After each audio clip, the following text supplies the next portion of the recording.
Recording in progress. Good evening, and welcome to this meeting of the Hayward City Council. I'm going to call this meeting to order and ask you to join me, whether you're here in the chambers or at home, in the Pledge of Allegiance. I pledge allegiance to the flag of the United States of America and to the republic for which it stands, one nation, under God, indivisible, with liberty and justice for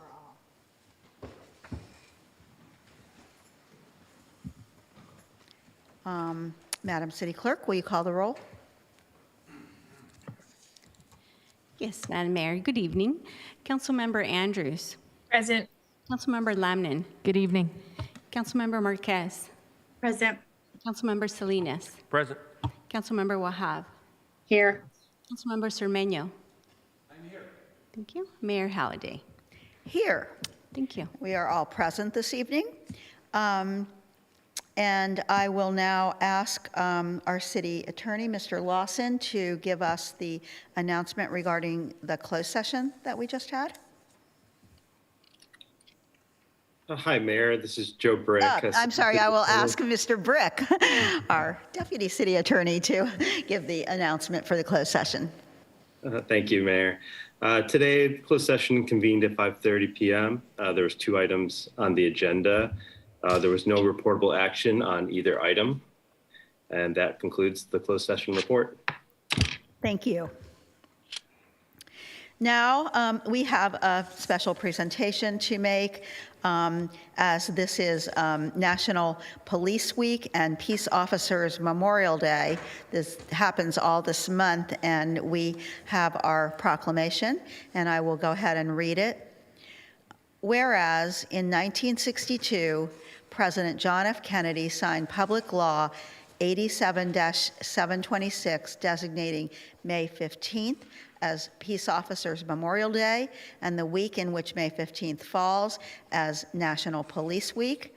And whereas police officers throughout our country are dedicated citizens whose lives are committed to protecting and serving families, businesses, neighborhoods, schools, and communities.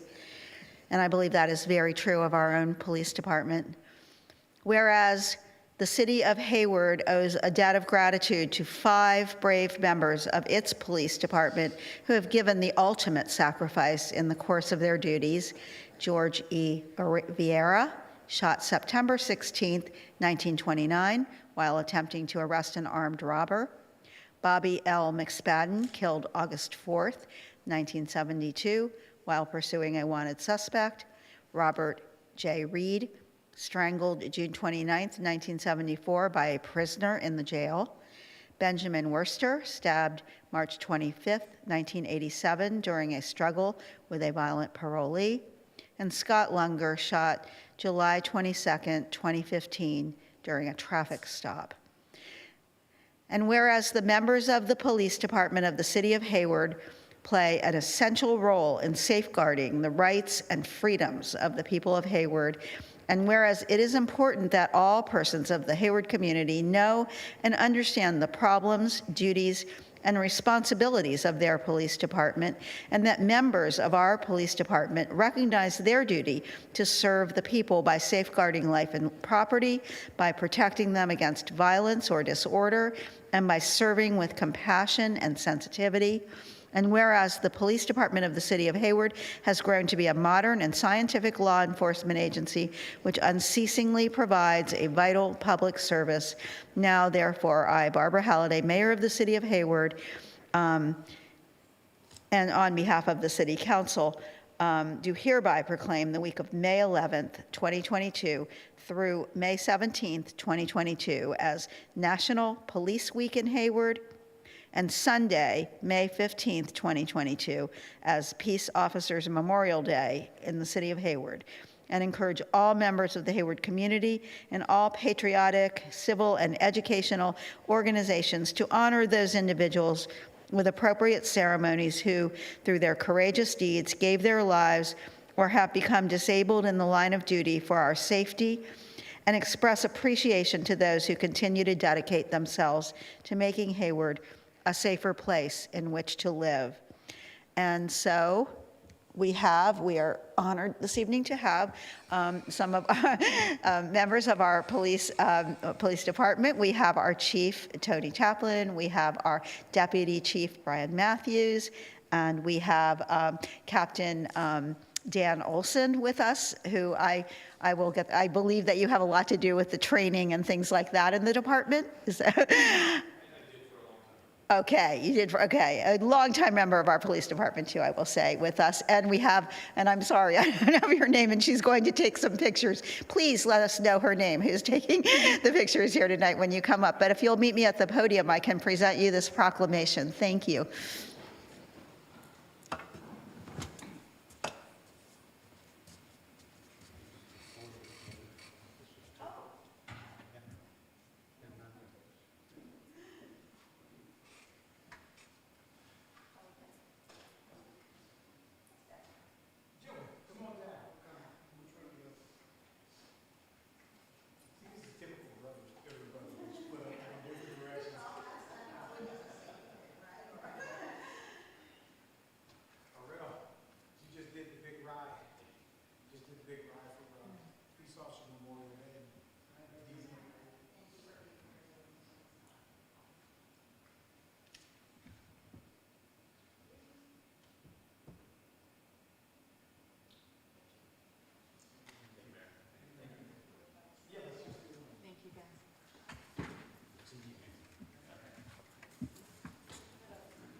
Mayor, members of City Council, I just want to say thank you for the award. As you know, it's been a tough couple of years with regards to meeting in public and with law enforcement. And listening to the words of the proclamation, they couldn't be truer about the men and women of the Hayward Police Department living up to their civic duty, and having been with the department now for almost 3 years and suffering through the recent trial and or almost trial and finally the disposition of the man that killed Sergeant Lunger, the last officer killed in the line of duty.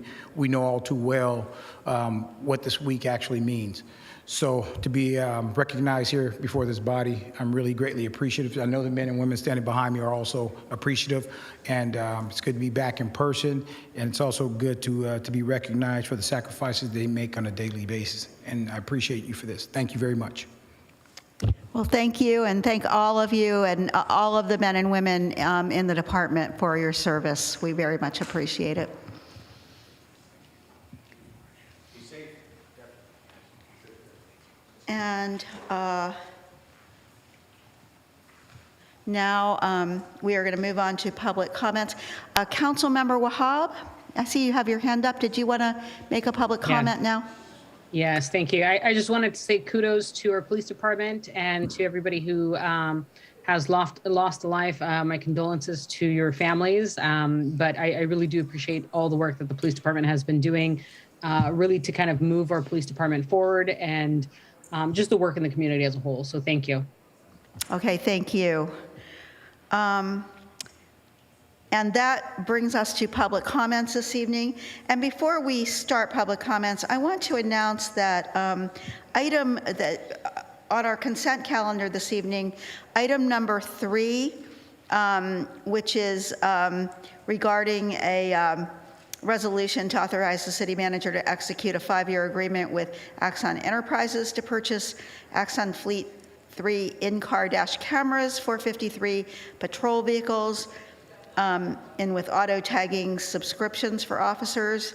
That item is being pulled off of our agenda and will come back at a later date.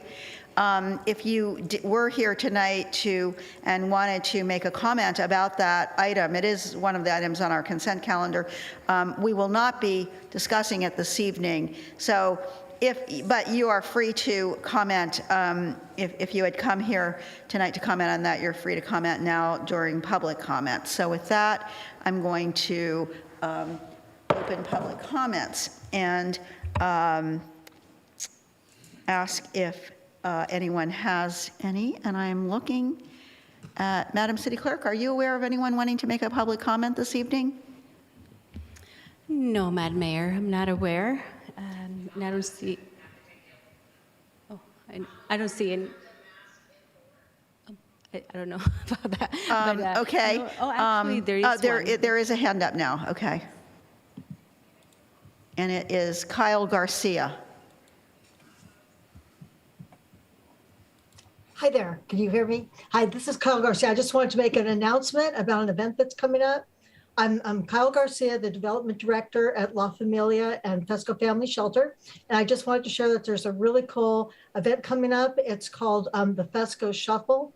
It's going to be June 11th at Moreau. It starts at 8 o'clock. It's going to be a great free public event. We're going to have bands and it's a walkathon and a kids zone. It's going to be a lot of fun. And we just invite the entire community to come out with us. So thank you. Thank you. I have attended many Fesco shelter shuffles in my time. They've been having them for a long time, and they're always a lot of fun. So I would join you in encouraging people to join, and I hope to be there myself. Is there anyone else who would like to make a public comment?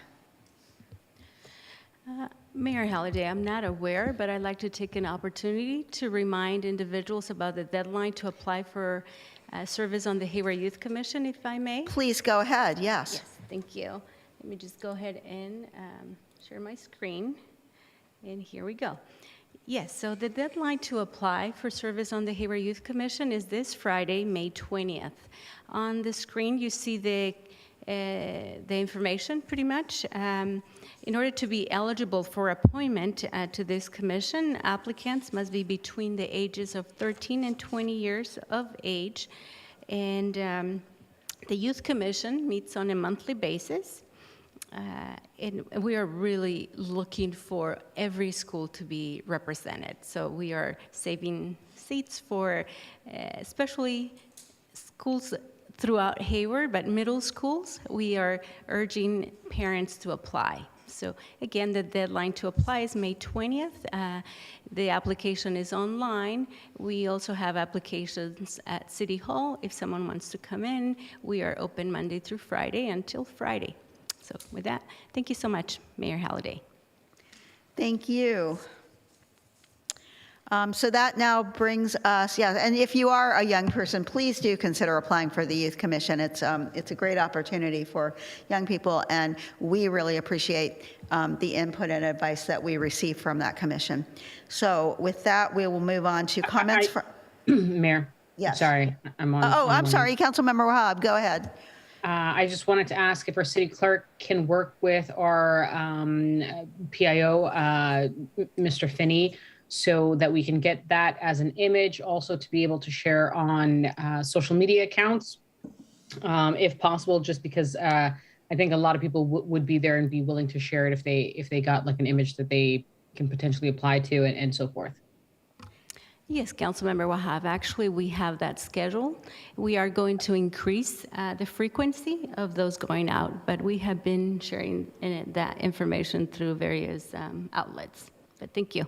And yeah, I think she's wanting to make sure we have it in a way that she and others can share it. Yeah. Yeah, what we've asked the council to do is if you just reshare it from the city's social media posts, that's the easiest. We don't typically create a new, we don't usually create a new image, but if you can reshare, all of the city's posts are reshareable. Does that work for you, Oh, Councilmember? 100%. I just wanted to make sure it was posted on social media, that we can all share it and it's in the proper format size. And then, we're happy to share it. I'm sure everybody here is going to be happy to share it. Thank you. All right, it's good to share, yes. Thank you. Okay, thank you. And with that, we will now move on to comments from our city manager.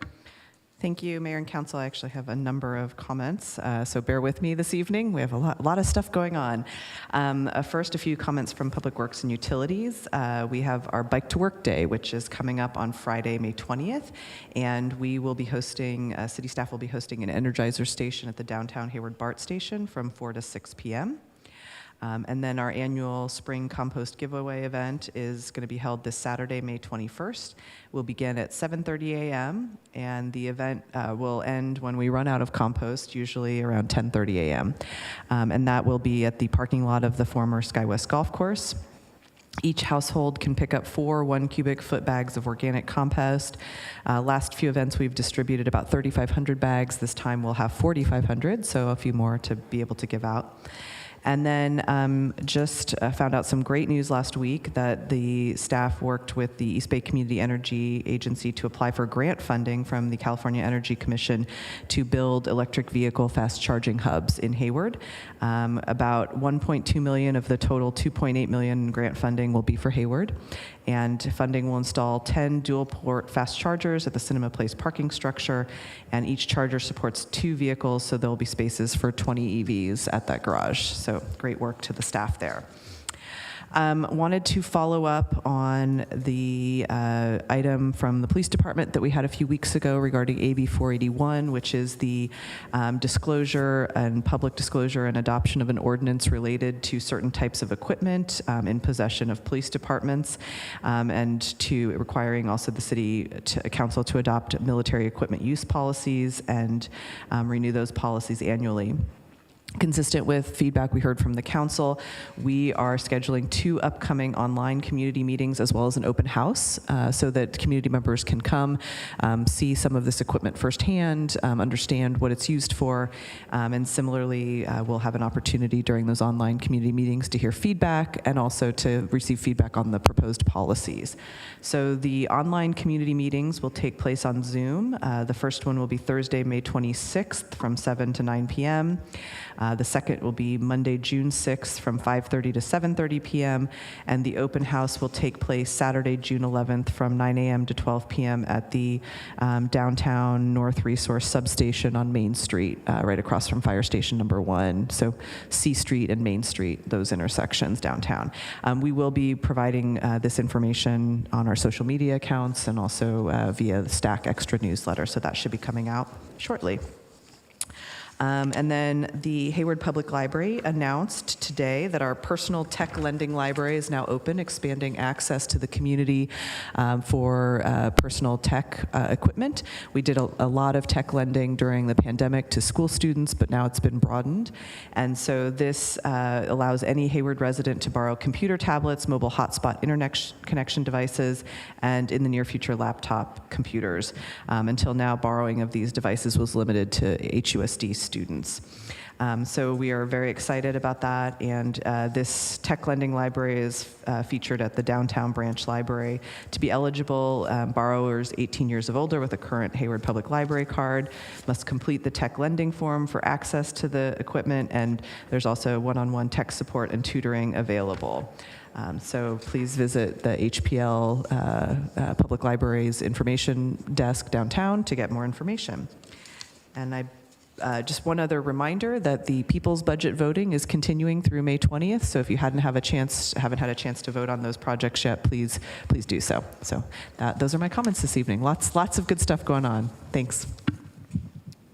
Yeah, there is lots of good stuff going on. Thank you. Anyone else have a comment to make?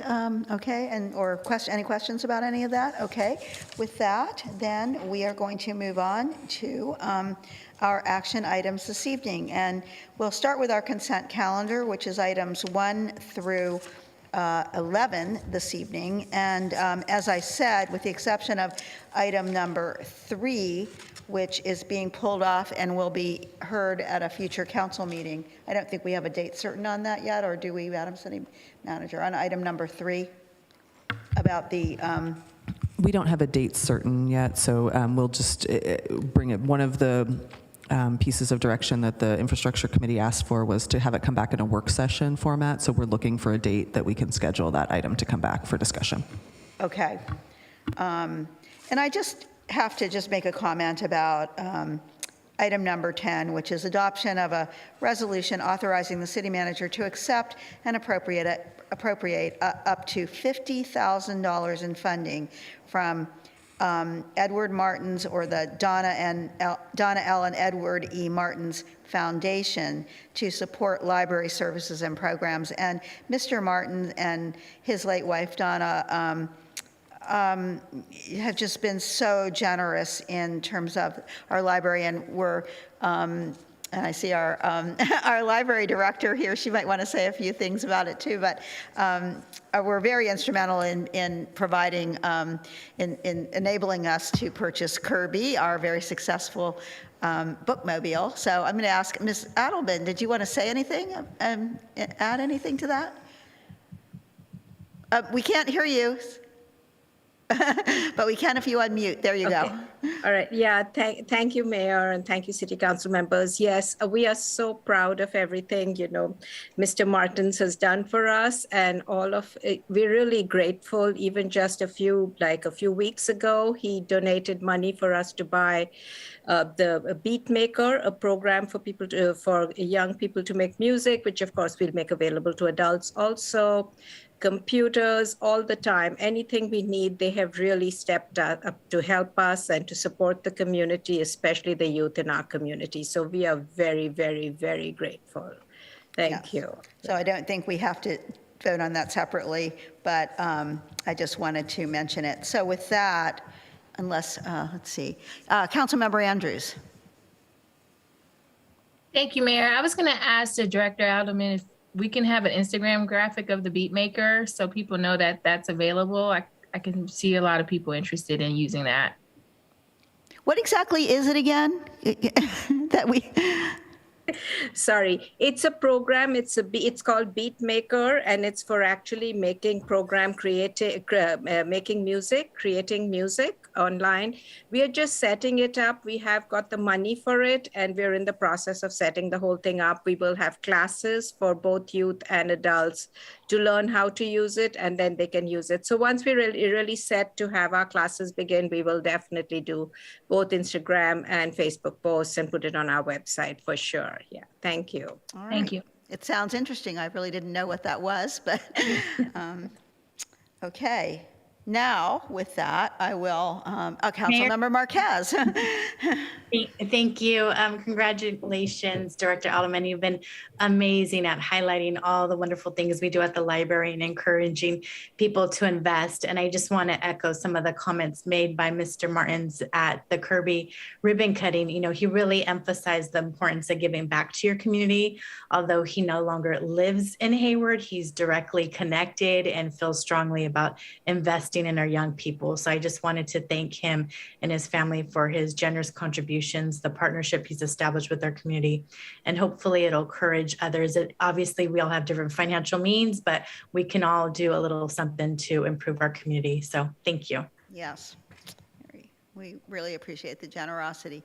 So with that, I will ask if anyone would like to make a motion to approve the items 1 through 11 on the consent calendar this evening. I'm happy to move the items, Mayor. Okay, actually, I just heard Councilmember Salinas right before you move it. So would you be happy to second as well? I am. I just want to make sure we're excluding the item that's going to be continued. I don't remember if that was. Yes, I'm sorry. Thank you for that. So this is a motion to approve items 1 and 2 and 4 through 11. I'll second. And okay, on that, if there are no one wanting to speak, Madam City Clerk, will you call the roll for the vote? Yes, Madam Mayor. Councilmember Andrews. Aye. Councilmember Lamnin. Aye. Councilmember Marquez. Aye. Councilmember Salinas. Yes. Councilmember Wahab. Yes. Councilmember Cermeño. See. Mayor Halliday. Yes. Thank you. And the motion carries with 7 aye votes. And that brings us to item number 12. And this is an item regarding the 2023 proposed operating budget. And the council held an all-day work session on Saturday, or pretty much all day, good part of it. And if you missed that, you missed a lot of exciting, comments and, discussion of our budget. But so this item is to continue item this evening and to talk about anything that we didn't get to. But the only department, we talk about each department at this session, and the only department we didn't get to was Public Works. But the next item on our agenda is the capital improvement program, which largely revolves around Public Works. And so Mr. Amiri is going to actually present during item number 13. He's going to, in addition to talking about the capital improvement budget, he's going to present the, the Public Works portion of the operating budget as well. So item number 12, I will just ask if Mr. Clausen has any comments about the work session on Saturday, and we'll ask. I know that we had some attendees, and we only allowed public comment at the very beginning. So if anybody wants to add a comment about anything that they heard on Saturday, they can do that now. But Mr. Clausen, did you have anything? I would simply like to thank council for their time and attention on Saturday. It was certainly a long and productive day, and happy to answer any questions that anyone may have. Obviously we had some more time to think and digest the information that was provided. So happy to answer any further questions that you or comments that you all might have this evening. All right. So with that, is there anyone who has any questions or further discussion, either among the council or the attendees? I'm not seeing any hands going up. So I think we did a pretty good job of covering it all on Saturday, with the exception of Public Works. So, I'm sorry, Councilmember Zermano. Thank you. I wasn't able to go for various reasons, but I couldn't find the people's budget. Are we planning on an annual people's budget? I think we're going to see how this year goes, and then we can come back to the council. Again, this is part of our pilot projects that were part of the public safety innovation workshops, and so I think we'll come and report back once we see how. I want to get through some of the implementation of some of these projects and see how well it actually goes, and then I think the council can make a decision about whether we do this going forward. I think we may have some staff feedback about the amount of work that was involved, so maybe it's every other year we do it, but I think we'll provide a report back to the council definitely on how it went and our recommendations going forward. I wasn't sure if anybody asked about it on Saturday, but the community seems to like it and seems to be excited about it. So I just want to make sure that at least I have a vote in saying that we should continue it, hopefully. What is the cost? I think the total allocation was $350,000 plus the staff time to run the program and meet with the delegates and solicit the proposals. So the amount that we budgeted for the projects was $350,000. Staff, okay, so that puts it close to 400 then. Probably, something like that. Okay, thank you very much. Mm-hmm.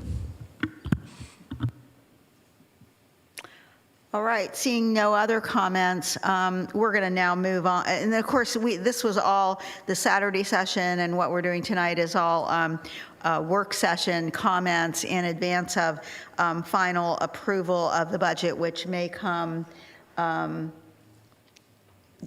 believe it's now scheduled for June 7th, correct? I'm sorry. The approval of the final budget. Yes, the approval of the final budget is on June 7th scheduled, the public hearing. Yeah, and we do have it. The public hearing, and if we choose to adopt that same night, the council can. If there's any issues that come up, we do have room to continue it for another week or two and then adopt at the second follow-up hearing. Okay, so we'll be doing the formal adoption in June, but this is just a time for us to discuss it. So we're going to move on now to item number 13, which is the capital improvement program, but we are also going to hear from our Public Works Director, Mr. Amiri, about his own department's budget that's part of the operating budget. So with that, Mr. Amiri. Thank you very much, Madam Mayor. Good evening. I'm going to ask Director Clausen to please bring up the PowerPoint presentation.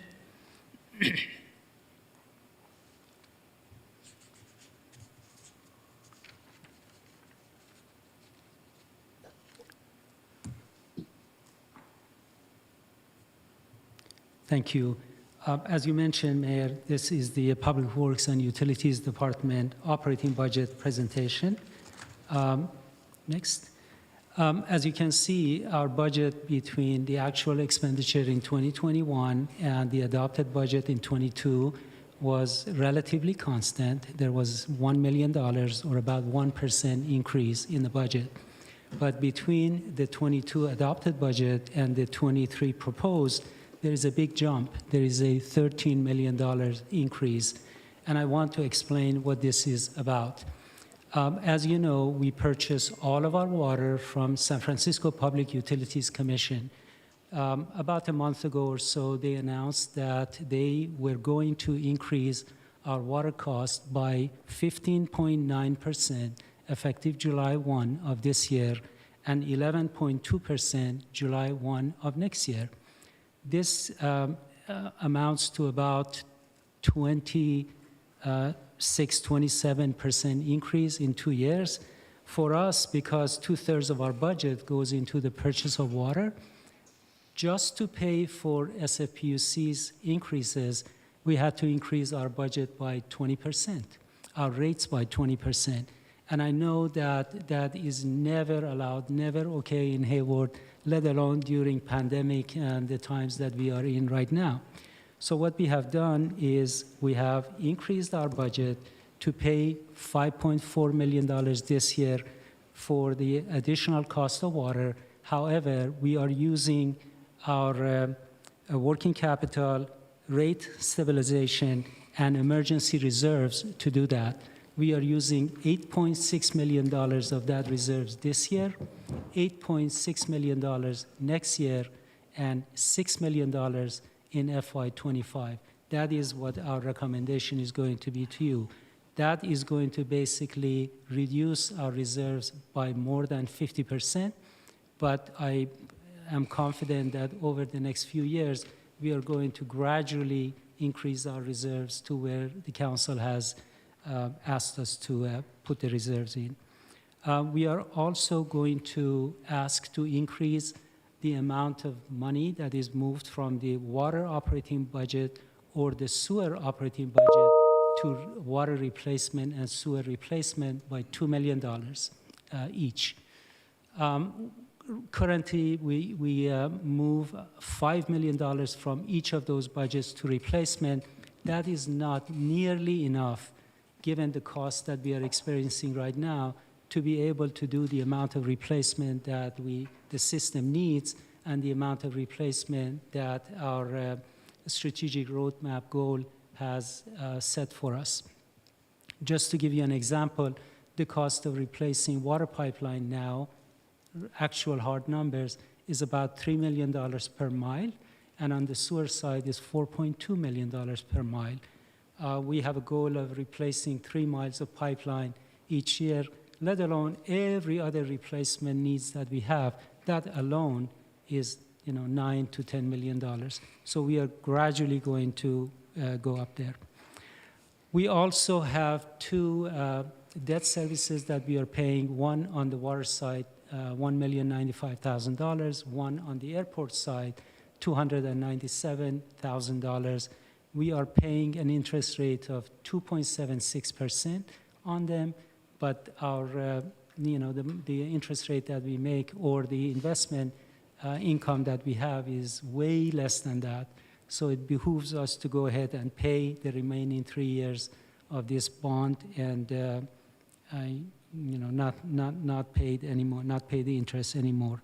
And then we have some miscellaneous changes that account for the difference between the $13 million and the numbers that I mentioned.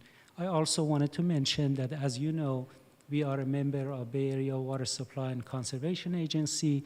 We pay approximately $400,000 a year for our membership. They have asked the board for a 25% increase in their fees, in their dues this year.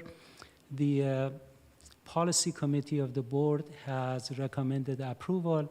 The board is going to meet this Thursday and decide. Usually they approve what is recommended by the board policy. So for us, that's just over $100,000 a year.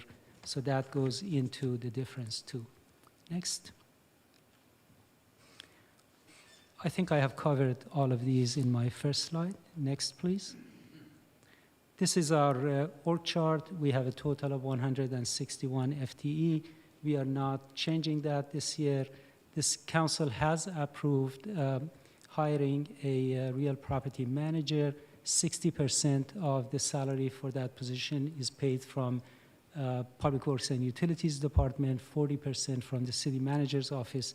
I have not included that one FTE here. We have to decide where that position is going to reside.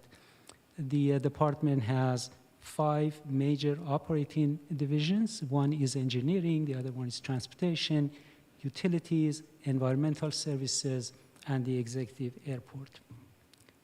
Next. This is a highlight of our accomplishments. As you know, there is a spike, there is an increase in the number of development applications that is going through the city in the past few years, 2 or 3 years, they have spiked. My department, Public Works and Utilities, touches every application twice, one during the entitlement and the second time during the implementation with reviewing plans and approval of the improvement plans. So Engineering, Transportation, and Utilities Division have maintained timely and high-quality service during this increase and during the pandemic and with the staffing challenges that we have had. We have tried and maintained good quality service. Oh, the other issue that has been prevalent recently, especially recently, is complaints and referrals regarding speeding in our residential and other streets. And we have, and there have been some concerns. We have been working on implementing complete streets concept and traffic calming projects. This year, we have received 18 full applications. We have determined that 7 of them warranted, making changes in the field. That we have a slew of improvements that we do. A couple of examples that we have listed here. One is Patrick Avenue. The other one is Campus Drive. We are currently working on Whitman and Custer as well. So 7 of them are going to be implemented this year. I have to add here that this process has greatly benefited from the input that I have received from Assistant City Manager Ott. She is very, very good in this regard and has provided invaluable insights. As you know, our recycled water project was constructed over the past couple of years with the storage and treatment, pumping, and 8.5 miles of pipeline. We are happy to inform you that we jumped through all the hoops to get the permits from the Department of Health, and we've been able to start distributing recycled water as of this March. March 24 was the first day that we started distributing that water. We prepared and submitted several reports, including our urban water management plan. It says 2020, but because of the pandemic, the dates were pushed for everyone. So we completed that in 1 year and submitted it. Water shortage contingency plan took about several months to prepare and submit. And in working with East Bay Mud, partnership with them, we prepared our groundwater sustainability plan over a period of 2 years plus, and submitted them this January. I am proud to report that through the State Water Resources Control Board's California Water and Wastewater Arrearage Payment Program, we were successful to receive $1.8 million on the water side to basically pay for the outstanding water bills of our residents and businesses that had been impacted by pandemic and were not able to make timely payments. So all of those have been deposited, credited, and done. This slide says that we are anticipating receiving $740,000 to do the same on the wastewater side. I am happy to inform you that we received confirmation from the state that we are going to receive $745,000, and we are going to use it for the same purpose. You also know that the city was one of the first in the state and in the Bay Area to implement advanced metering infrastructure. That was completed, it is working, but with that, we were supposed to develop a customer portal, water customer portal, to make it easier for our customers to pay bills and look up their information, water usage, and so on. That feature is going to come online by the end of June, so we are making good progress in that front. And optimistically, I said that we have successfully negotiated solid waste and recycling franchise agreement. We've been in negotiations with Waste Management for 2 years. We are extremely close, and I am confident that we'll be able to finish that and bring the new 10-year franchise agreement to Council on June 28th. Actually, we are so confident that we have printed and we are distributing Prop 218 notices based on the financial agreements that we have had. So we are just working on the margins of things right now.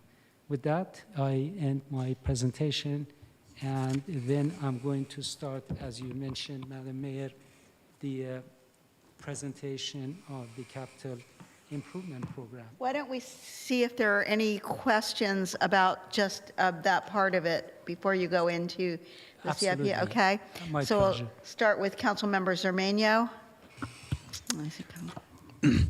Just, we're doing your area, that's right. On the chart of all the people for whom you're responsible, Yeah. I couldn't find my green champions. Where are they? The Eric is- sustainability team. Are They are in environmental services. They're where? Environmental services division. Environmental, sir. Okay, I was Right. looking for sustainability. Eric Pearson is our environmental services manager and the green champion in the department, for sure. Thank you very much. Okay, Councilmember Marquez. Thank you, Mayor. This is a work session format, correct? We're not Yes, and we're actually right now discussing the. capital CIP. Not Yeah. the CIP yet. We haven't gotten to that. We're Oh, the- discussing the public works part of the operating budget. Got it. Thank you. Okay, then I will reserve some of my comments, but I just have a couple of questions for Alex. Can you speak to, I know through the Council Infrastructure Committee, a few years ago, we started talking more about equity and just making sure that we're addressing all neighborhoods in Hayward. So can you just kind of speak to, it's covered a little bit in the report, but can you just elaborate some of the efforts your department is doing in terms of making sure that infrastructure and projects are equally distributed throughout the community? Councilmember Marquez, thank you for the question. Equity is the guiding light for us in everything that we do. I'm sure you have seen that we try to put the concept of equity and discuss it in most of our relevant staff reports. For instance, when we want to implement paving, we take a look at, other than the technical stuff, we take a look and see which are the communities that have not benefited as much from our paving projects in the past. Even if they haven't been calling us and complaining or reaching out, we do our job to make sure that those services are distributed equitably to everyone. Sidewalk projects, other projects, we do the same thing. Equity is always discussed and always in the forefront of our minds when we are thinking about things, other than, let's say, a water pipeline or sewer pipeline replacement, that we keep in mind, the services that we have provided and whether or not in the past they have been distributed equitably. That is a guiding light, as I mentioned. Okay, thank you. And I just also wanted to compliment your leadership. Many people aren't aware that prior to you serving as the director of multiple divisions. This was actually split by 2 directors. So you have taken on a significant amount of work, and I really respect and appreciate, but I also hopefully we can change things in the future so things are a little bit more balanced.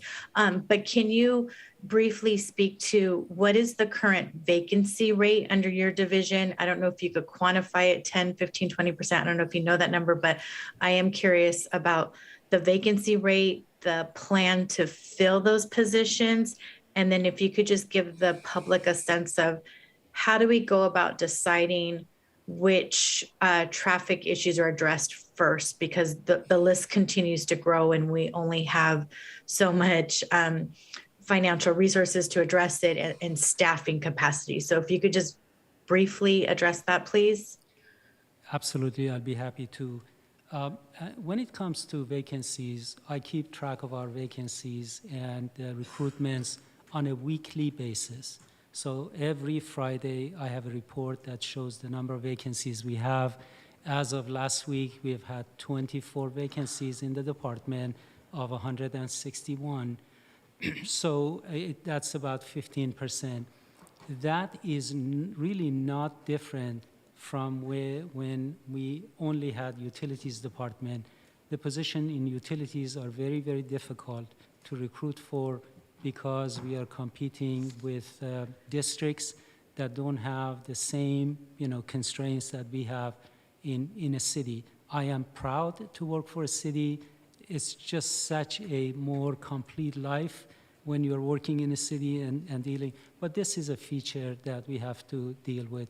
We have to inspire folks that, hey, working for a city is the most local thing you can do. You're serving the population directly and entice them to come. The other area that is difficult for us to recruit is transportation. For whatever reason, transportation is a specialty that is difficult to recruit for, and that is where we are. We are looking into different ways to make our recruitment more effective. Recently, we teamed with the police department to bring someone on board, a consultant, to basically devote her time 50% to public works and utilities, 50% to police department, and work exclusively on recruitments. And we have seen some improvements. There are some positions that are, nearing fruition in terms of selecting and appointing. The other thing that I have to confess to is that, for better or for worse, our standards of selecting staff is high. So I have to be careful that pick those staff that meet the standard of current staff, and they are going to be a good complement to who we have right now. We have applicants, but whether or not they are at the level that they should be is a question. Thank you. Oh, okay. And then just briefly, when we get all these referrals and requests for traffic mitigation issues, can you just give the public a sense of, does it go on a list? Is there like a potential timeline to address those issues? Can you kind of just briefly speak to that? Absolutely. The referrals are evaluated. All of them are evaluated. But some of them, the type of traffic calming that is requested is not warranted, but there are other things that we can do or try to do initially. For instance, we can do lane narrowing that is going to result in some traffic calming. We are going to do signage. We are going to, take other measures to see how things work, rather than, the first thing that we do be to put a speed hump or speed bump in a street. I can, for example, tell you that when we started working on OHA streets, one of them was, the first two were Tribune and Cotati. So Tribune was in really bad shape. We went ahead and paved it. Now is in very good shape. Almost weeks after the pavement was done, we heard that, well, there is speeding going on, so we need speed humps now. So we have to work and see if that is the first remedy that we have to implement, or if there are other things that we can do to do that. But we take all of these things very seriously. As I mentioned, for instance, Whitman is an example. When we heard from Ms. Avila that there was some concern regarding speeding, I looked at it and I saw that this is a local subdivision. I didn't know why we would have speeding there, but then I realized that the neighborhood is used for kids drop-off at Hardare Elementary to the back. So we know that there is an issue. We are working on a design. We are keeping in touch with Ms. Avila. She's very grateful, very happy about the progress.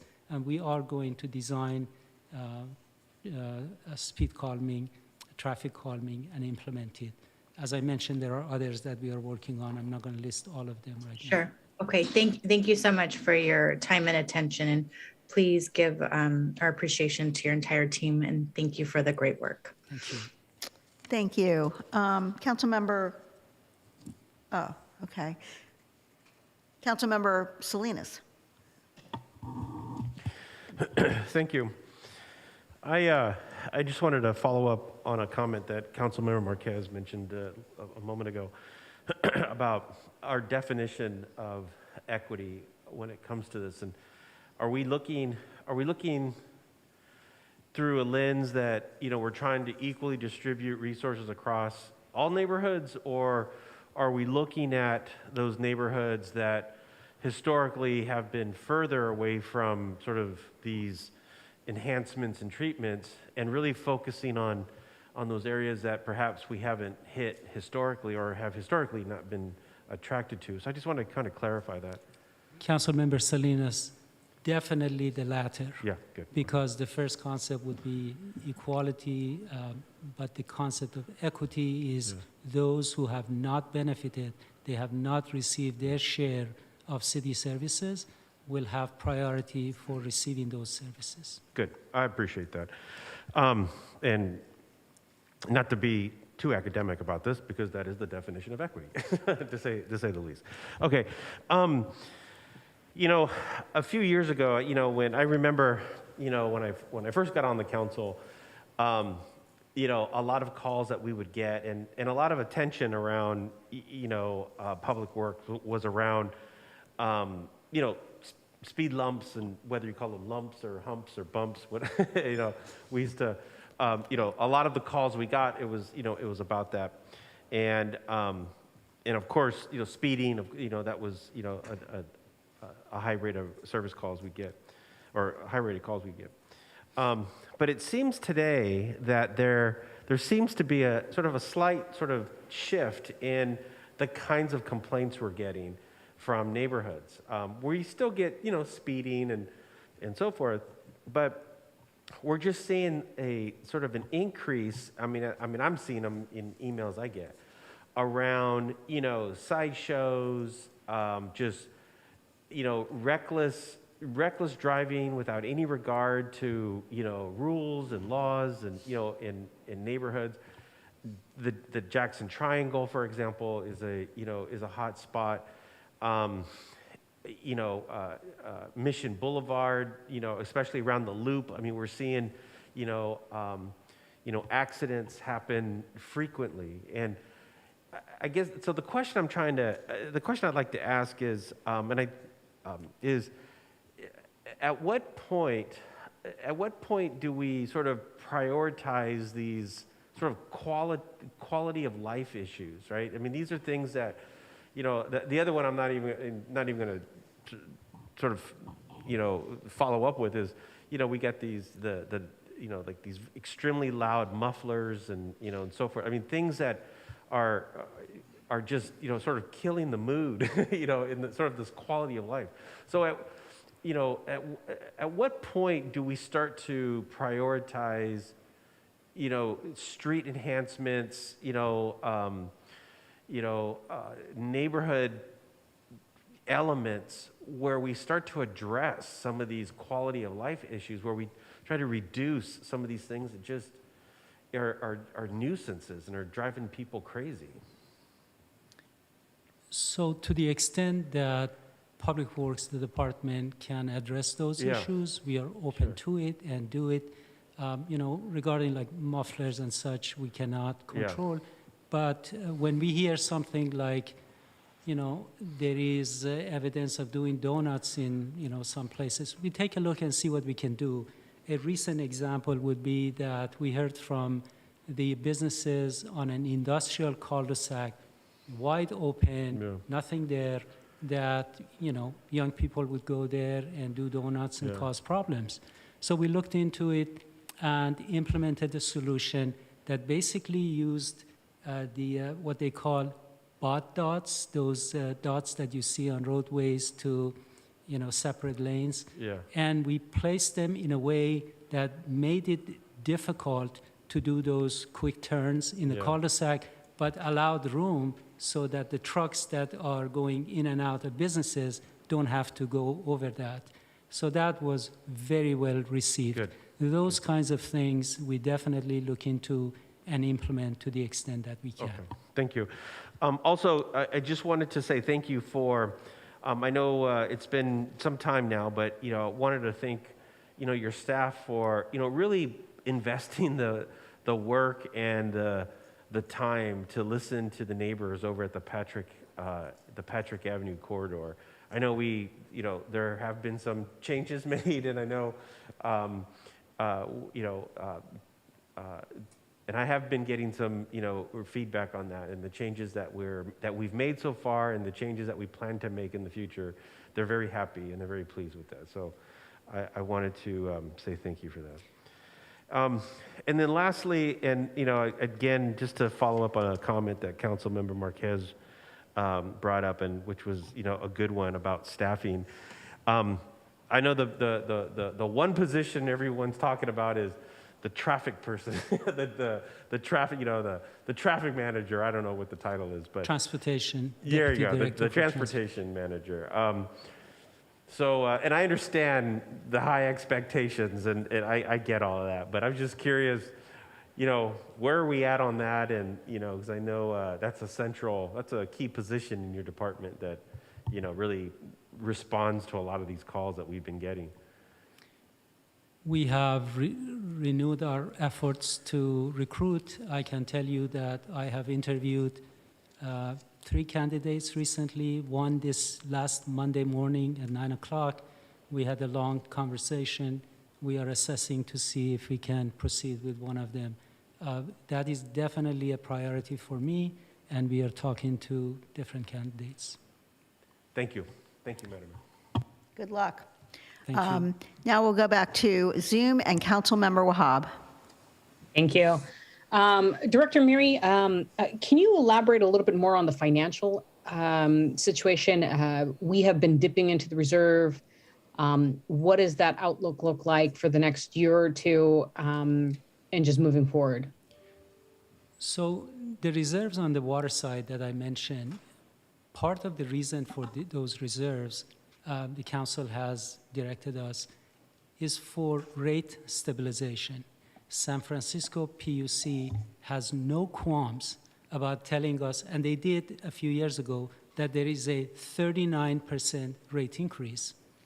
I mean, that is not something that they think twice about. They are not like, oh, okay, let's break this down over a few years. So we have reserves to allow us to stabilize our rates. We had a certain amount of money in our water reserves. I think it was about $48 million. With the changes that I mentioned, it will drop to $19 million in 2025 before it starts growing back up again to the level that it should be. I don't expect San Francisco to have rates of that magnitude again after these 2 years. But for now, if we didn't want to do that, the only other option would have been to propose an increase of 20% just to pay for their rate increase on the water side, let alone the other things that I mentioned related to our replacement needs and so on.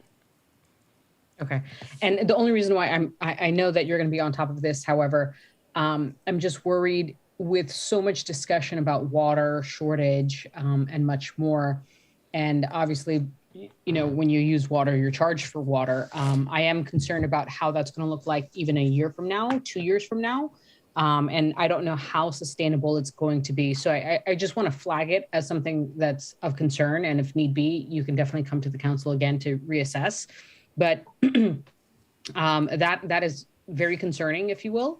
As far as the improvements, I'm very happy we're doing that, as much as possible, investing in infrastructure, investing in let's say, just making sure that, our water is maintained, highest level possible, treatment facilities, doing great, and so forth. So I really commend your work there, as well as, I think it's already been mentioned, but a lot of the effort that you've worked with the entire city and making sure that we are taking care of our most vulnerable community members, and just, not focusing on one part of the city or another, but the entire city as a whole. Other than that, I know Councilmember Marquez asked this. What is the vacancy rate? The number of vacancies is 24. The percentage would be 15% at this point. Okay, yeah, and I think, I've shared this on Saturday, so I'm just going to say it to you too. I'm hoping that we are able to hire more people, hopefully within the next 6 months, just because I do not want individuals burnt out or, even the effort of overtime costs the city a significant amount of money as well. So I appreciate all the work. I have said this year over year over year. You have been literally A+ director, always having an answer or a solution within 24 hours of the question. So thank you for your effort, and definitely thank your entire department and everybody that you have worked with to get things done. So thank you. Thank you, Councilmember Wahal. Thank you. And I think we all echo those comments. And with that, now we're going to move into the other part of your presentation, which it actually is the capital improvement program review. A lot of this has to do with a lot of the same things you've just been talking about from a departmental standpoint. But go ahead and let us know about anything else that we haven't already talked about, or, just go ahead with your presentation of the capital improvement budget. Wonderful. Thank you very much, Madam Mayor and council members. We are pleased to present the city's FY23-32 Capital Improvement Program. Last year was the first year that the CIP was developed and published in an online format. This year, the format has evolved and improved to make it easier for all to access the information readily. The development of the CIP has been a process involving many staff all over the past months. Public Works and Utilities team have been led by Ellie Lowe and Kate Byrne, and included Manny Grewal and Trang Nguyen. As always, engineers and other staff in various departments have been involved and contributed to the process. Now I turn this over to Kate Byrne, Senior Management Analyst, to present the staff report in a consolidated short way. Kate, are you there? Yes, thank you very much, Alex, for that introduction. As Alex mentioned, this is the second year that we have prepared our CIP in a new online format. And before jumping into the core presentation, I will first be sharing my screen to provide a quick refresher of how to navigate the online CIP, as well as highlight some of the improvements we've made to this year's document. So one moment while I share my screen.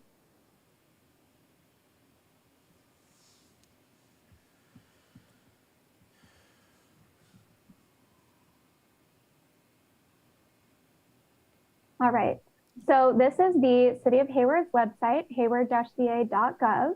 And in order to access the online CIP from the website, viewers simply need to go to the Your Government tab, click on Documents and Reports, and scroll down to the CIP item. This will take you to the Capital Improvement Program webpage. The short link to directly access this page is hayward-ca.gov/CIP. On this page, you'll see a blue button that will take you to the online version of the proposed CIP. This is the recommended way of viewing the CIP. due to the fact that there are a number of interactive charts, graphs, and hyperlinks included. However, for those who need to print the document or download it for any other reason, a printable PDF version can also be accessed right down here. So for this tour, I'm going to take you to the online version. And this is the homepage of the online CIP. The CIP, like last year, has been divided into 4 main categories. I will first take you to the strategic priorities page. So this page features an overview of the strategic roadmap and its priorities. In light of Council's recent adoption of the new priority titles, this graphic will be updated when the adopted version of the CIP is prepared. And beneath this overview of the strategic roadmap, we've featured just some of the highlighted strategic roadmap projects, including brief narratives and pictures. And you'll see that the titles of some of these highlighted projects have been hyperlinked. You can click on this for even more information, like about the budget. And I'm just going to scroll through a few of these to draw your attention to the traffic calming project section. So this year, we did want to pay special attention to the traffic calming projects, and we pulled them all into this table here, including insight into the proposed fiscal year 23 budgets, as well as the budgets in the out years. And again, there are some project narratives for some of the highlighted traffic calming projects included down below. Now I'm going to back up and take you to the Explore the Budget page. This is the page where viewers of the CIP can see the key insights of the document. For instance, here they can see that the total proposed fiscal year 23 budget is $118 million, and the total 10-year proposed budget is about $634 million. Beneath this, they can see information about the proposed general fund transfers, proposed internal service fees, and proposed identified and unfunded capital needs. And a little further down, the $118 million in recommended fiscal year 23 programming has been divided into a by fund and by category view, just like last year. And in the by category view, I would like to highlight one of our new features, which is a more comprehensive subcategorization process than last year. So as you'll see here, some of our main CIP categories are shown, like the water system category, sewer system category, livable neighborhoods category. So each of these categories have been separated into a number of subcategories so that viewers of the CIP can, at a glance, see the type of projects that the category funds. So this is just one example of a category with a number of subcategories so that you can easily see the type of projects included here and their proposed budgets. So now I would like to show you the by fund view. So the subcategorization process is also really improved the usefulness of the by fund view. For instance, if I were to look at the budget of Fund 406 for Measure C Capital, last year and in previous years, you would have simply seen a long list of all the projects within this fund. However, due to the added subcategorization, now viewers are first able to see this overview of the types of projects funded within this fund. And then if they wanted to see the project detail, they could, of course, drill down to that level. So now there is one more thing on the Explore the Budget page I'd like to highlight, and that is these new appendices that we added this year. So we developed these for those viewers of the CIP who are looking for a specific project and would like to search by keyword or project number. So for anyone who is trying to figure out what category a certain project is in, or just quickly look up the budget of a certain project, they can click on Appendix A. And from here, there is a big table that includes every project in every category and every budget. You can even scroll left to right to see all the way to fiscal year 32. And if you are looking for a particular project, say you're looking for a fire station project. You can use a Command F or other search function to search for fire station, and all of the projects with fire station in the title will show up. You can easily see their budgets to the right here. You can see that they are in the fire facilities subcategory of the municipal facility improvements overarching category. So now I will take you to Appendix B. This appendix was again developed so that any individual who is looking for a certain project and would like to see a brief description of that project can look it up in this appendix. So in this table, you can actually use this drop-down feature to search by a certain project number or keyword.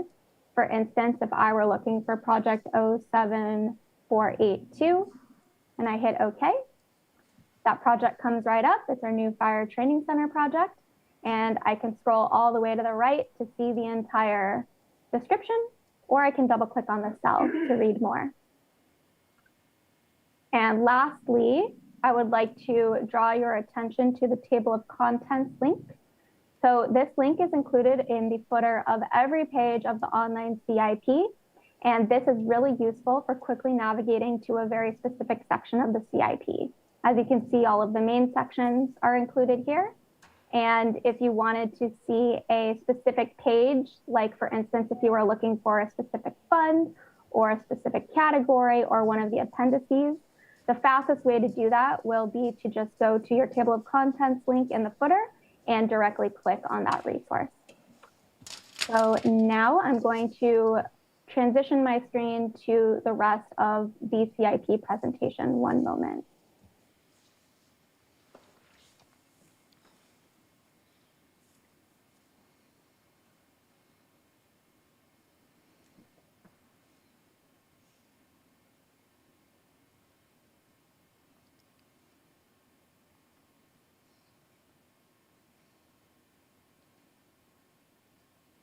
All right. So as I mentioned during that quick tour of the online book, the proposed CIP includes a total recommended budget of approximately $118 million in fiscal year 2023 and a total budget of approximately $634 million in the entire 10-year planning period from fiscal year 2023 through 2032. The document also includes a proposed general fund transfer of approximately $3.9 million in fiscal year 23, which is about a $1.4 million reduction from fiscal year 22. The proposed CIP also includes internal service fees, which are fees that are collected when one city department provides a service to another, drawing the service expenses down from the operating budget of that benefiting department. The CIP includes recommended ISF of approximately $4.8 million, which is about $1.5 million higher than last year. This proposed increase is primarily related to restoring transfers to the Fleet Management Capital Fund. Of the $118 million in recommended programming for fiscal year 2023, as you can see here, 3 of the categories which would receive the largest portion of this budget are the livable neighborhoods, sewer, and water system categories. Livable neighborhoods, which is the largest budgeted category, includes parks like La Vista Park and Linear Park, buildings like the Stack Center, median landscaping projects like those in the Tennyson and Jackson corridors, traffic calming projects, pedestrian and bicycle improvements, and sidewalk projects, among others. And further detail about all the various projects that comprise these categories and their recommended budgets can, of course, be found in the online CIP. Of that same $118 million in recommended programming, the fund with the largest allocation includes General Capital Projects Fund 405, which would receive about $33.5 million per the recommended CIP. This fund supports projects, again, like La Vista Park and South Hayward Youth and Family Center. The sewer and water system funds are the second and third funds with the largest allocation. They support such major projects as the water and sewer line replacements, as well as the water pollution control facility nutrient management projects. As I mentioned on the previous slide, the livable neighborhoods category, which is the largest category, includes beautification, safety, and neighborhood amenity and improvement projects like the city's annual sidewalk programs, the development of La Vista Park, and again, the South Hayward Youth and Family Center. The picture featured here is a rendering from the conceptual design phase of the South Hayward Youth and Family Center. The project is estimated to require about $35.2 million in budget, and of that, about $23.5 million is not yet funded. The unfunded portion has been included in our unfunded capital needs list, which I will further discuss later in the presentation. Projects in the road and streets category range from curb and gutter repair to major gateway corridor improvements, including Mission Boulevard Phase 3, which is the last phase of the Mission Boulevard Corridor Improvement Project. The Main Street Complete Street Project is also another major project in this category. The pavement rehabilitation category comprises all of our annual pavement rehab projects, and this is the fourth largest category in the CIP, with approximately $10.8 million in recommended programming for fiscal year 2023. And pictured to the right here is a crew working to repave a residential street as part of our recent fiscal year 21 pavement rehab program. The municipal facility improvements category includes projects which involve improvements to existing municipal buildings and the construction of new municipal buildings. Some major projects in this category include Fire Station number 6 and Training Center, which is currently scheduled to be completed in late 2022, as well as our Corporation Yard Needs Assessment project. For the public's knowledge, the Corp Yard is home to several city divisions and facilities, including the Utility Center, Landscape and Maintenance divisions, and Animal Control Facility. It's in need of significant repairs and upgrades that have in the past been estimated to amount to more than $50 million, and this project will support putting together an updated cost estimate for the required improvements. The sewer system category is the second largest category of those in the CIP and includes projects which are enterprise fund supported, as well as those which are related to the improvement of our sewer system. Water reuse efforts are also covered under this category, as are water pollution control facility projects. Some major specific projects in the category include our fiscal year 2023 sewer line replacement project, the WPCF facilities plan phase 2 projects, the nutrient management upgrades, and the recycled water project. And speaking of the recycled water program, as Alex previously mentioned, we did just launch that program in March of this year. And pictured on this slide is the recycled water sign that has been set up at Rancho Arroyo Park, which is one of our phase 1 customers. Water system projects are also enterprise fund supported, and they are related to the improvement of our water system, as well as projects that promote water conservation. Some major projects here include the cast iron water pipeline replacement program, as well as the fiscal year 23 water line replacement project. And the picture shown here features crews replacing the water pipeline that crosses the Hayward Fault along Guerin Avenue as part of the recent fiscal year 22 annual replacement project. The fleet management category is comprised of projects involving the replacement of fleet units in various departments, divisions, and work groups, as well as any other projects related to city vehicles. Fleet purchases benefiting the fire and police departments are predominantly funded by transfers from the general fund, while those benefiting the airport, stormwater, sewer, and water divisions are predominantly supported by enterprise funding. 2 new projects have also been added to the CIP this year in this category to expand the city's ability to transition to greener modes of transportation. Those include the citywide EV charging strategy upgrade and the publicly accessible fast charger project. And both of these projects are contingent on receiving some funding through a soon coming federal infrastructure bill. The equipment and software category primarily includes equipment related purchases supporting the fire, police, and information technology departments, such as the purchase of radios, fleet cameras, and replacement of aging fiber optic lines between city facilities.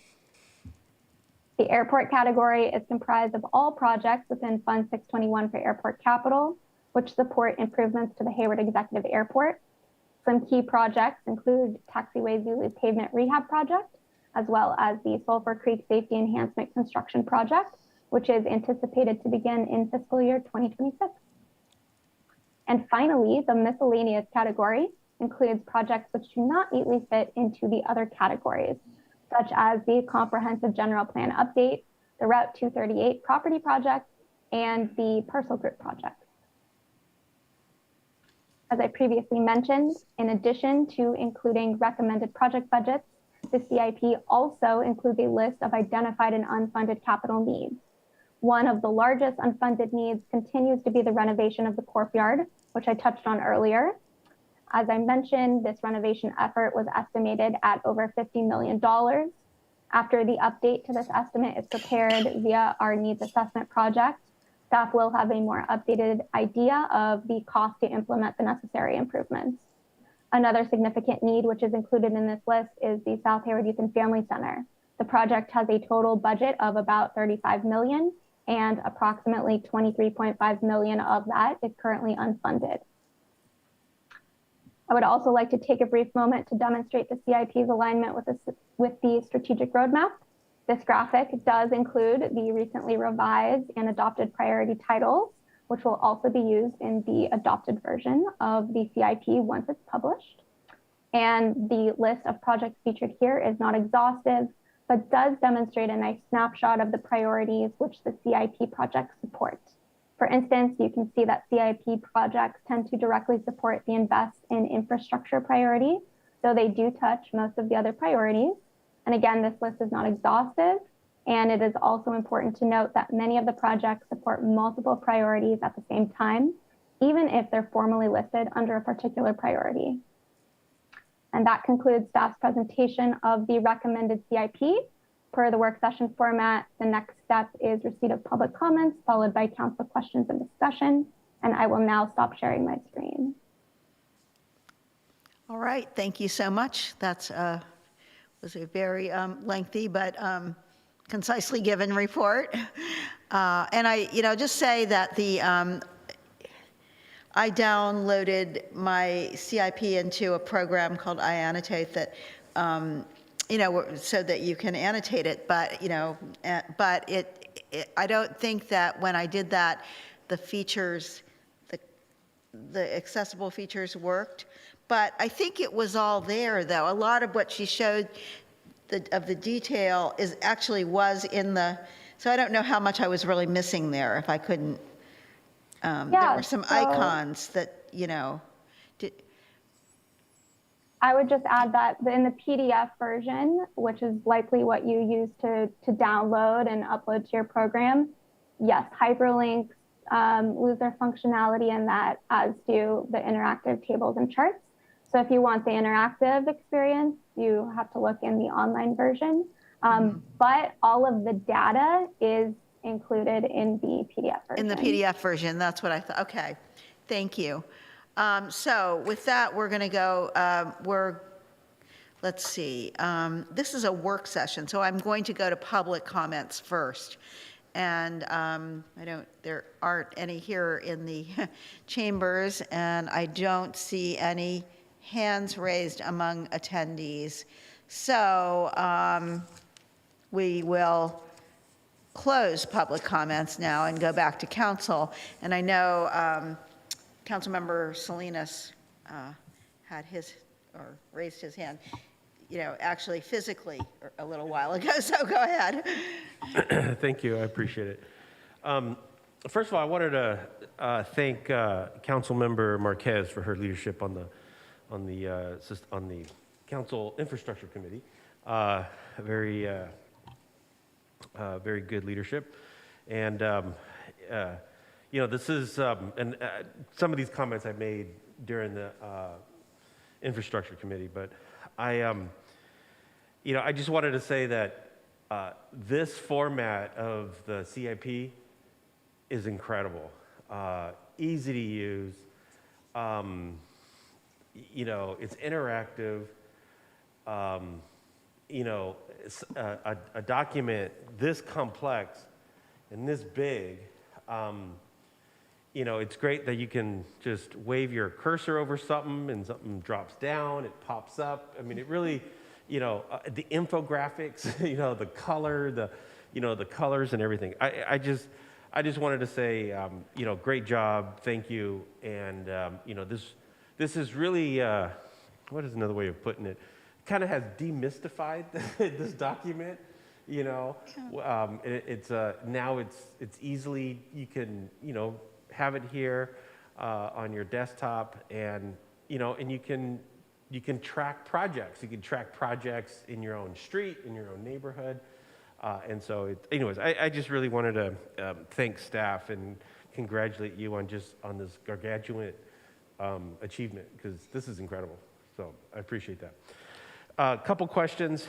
I was going to ask this before, but I'll ask it now. I know there's a $5.2 million gap between, you know, for the phase 3 on the 238 corridor project.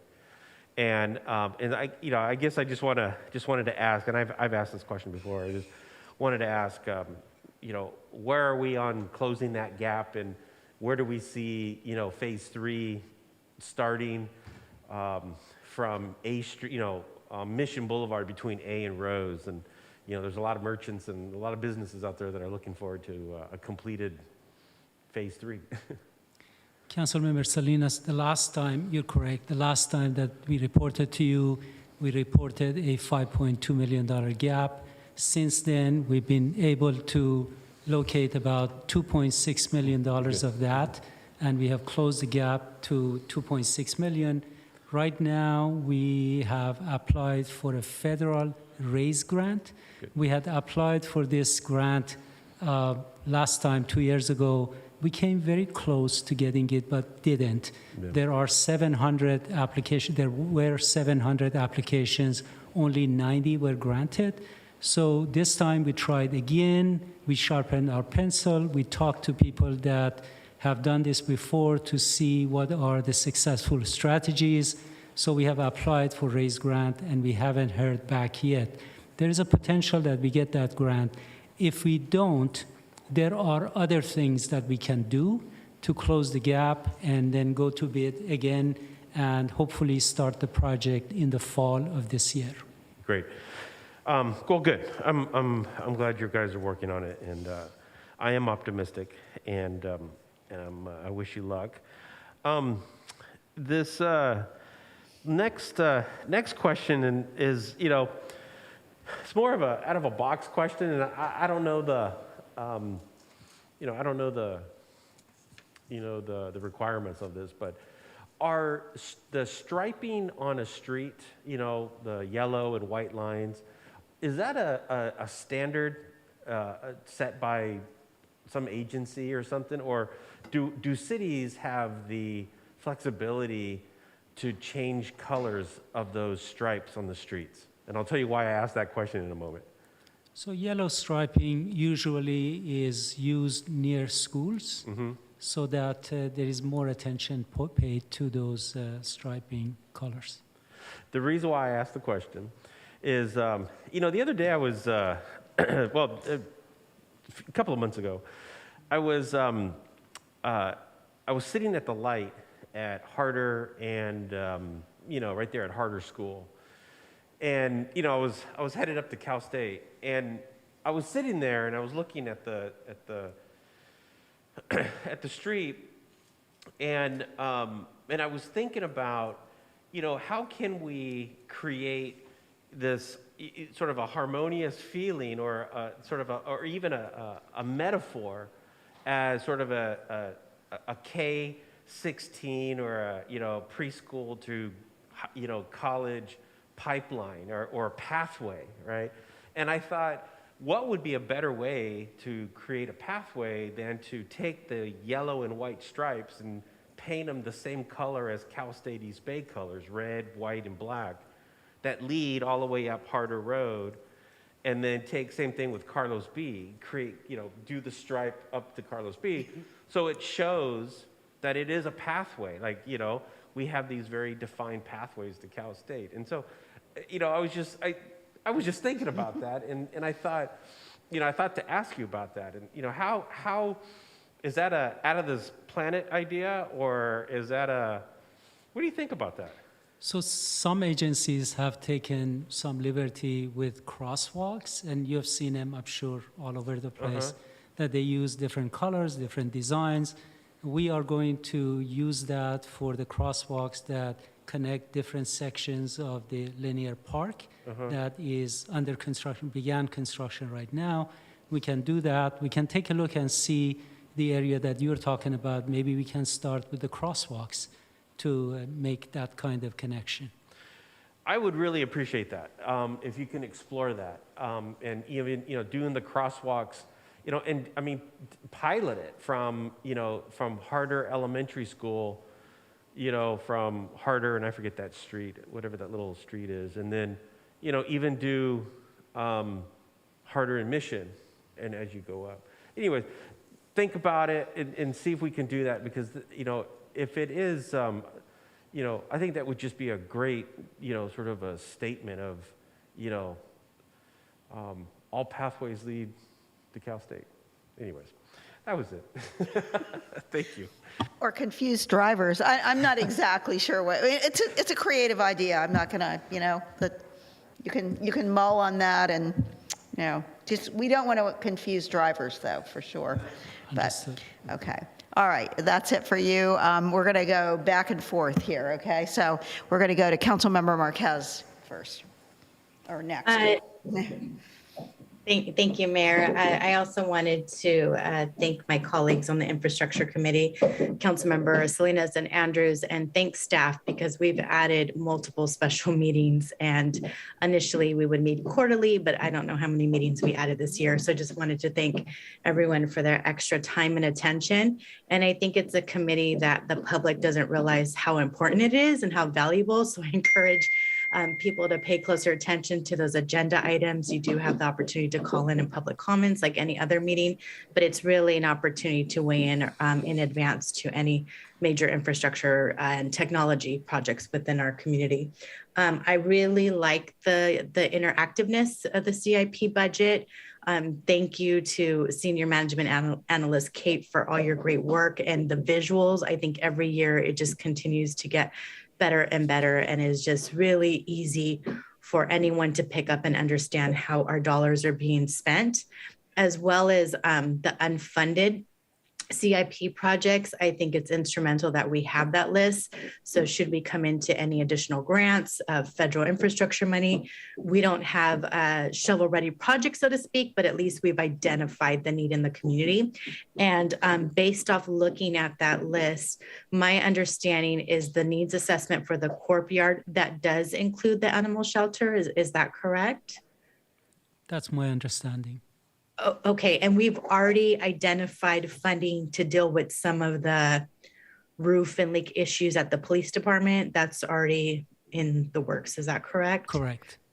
Okay, and the police department, I notice, is listed as one of the projects. I think is it 130 million identified? And I know that's just a rough estimate, but Correct. that is included as an unfunded project.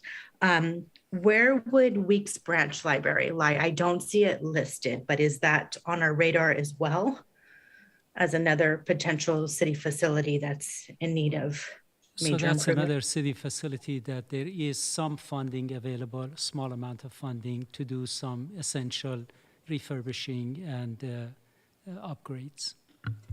Okay, great. Councilmember Marquez, I also believe that we are undergoing a needs assessment at the Weeks Branch Library, and so that is currently in the works. So once we have completed that, then we will have probably a better sense of what is needed, and we'll probably go on the unfunded and identified capital needs list. Okay, thank you for that. And when we do mid-year budget revisions, do we also do mid-year revisions to CIP or just mainly the general fund?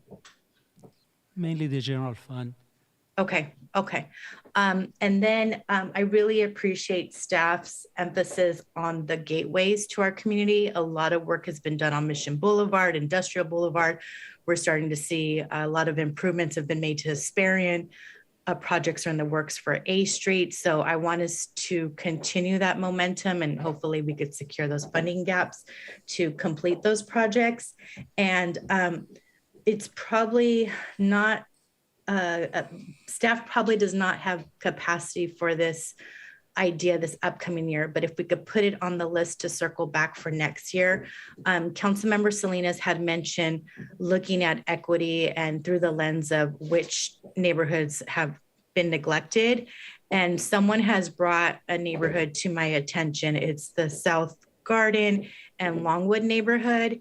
And you know, we have amenities nearby and infrastructure being done nearby, but I really would like to see what we can do more of in the pocket of that neighborhood. And this is also going to require partnerships with the school district and hard in terms of how do we activate park space and just, you know, beautifying that area for our residents to build a sense of community and feel safer. And when this person brought this to my attention, I can honestly say through driving through that neighborhood, doing neighborhood cleanups, that is one area that hasn't gotten much attention. So if we could just keep that in mind for future initiatives.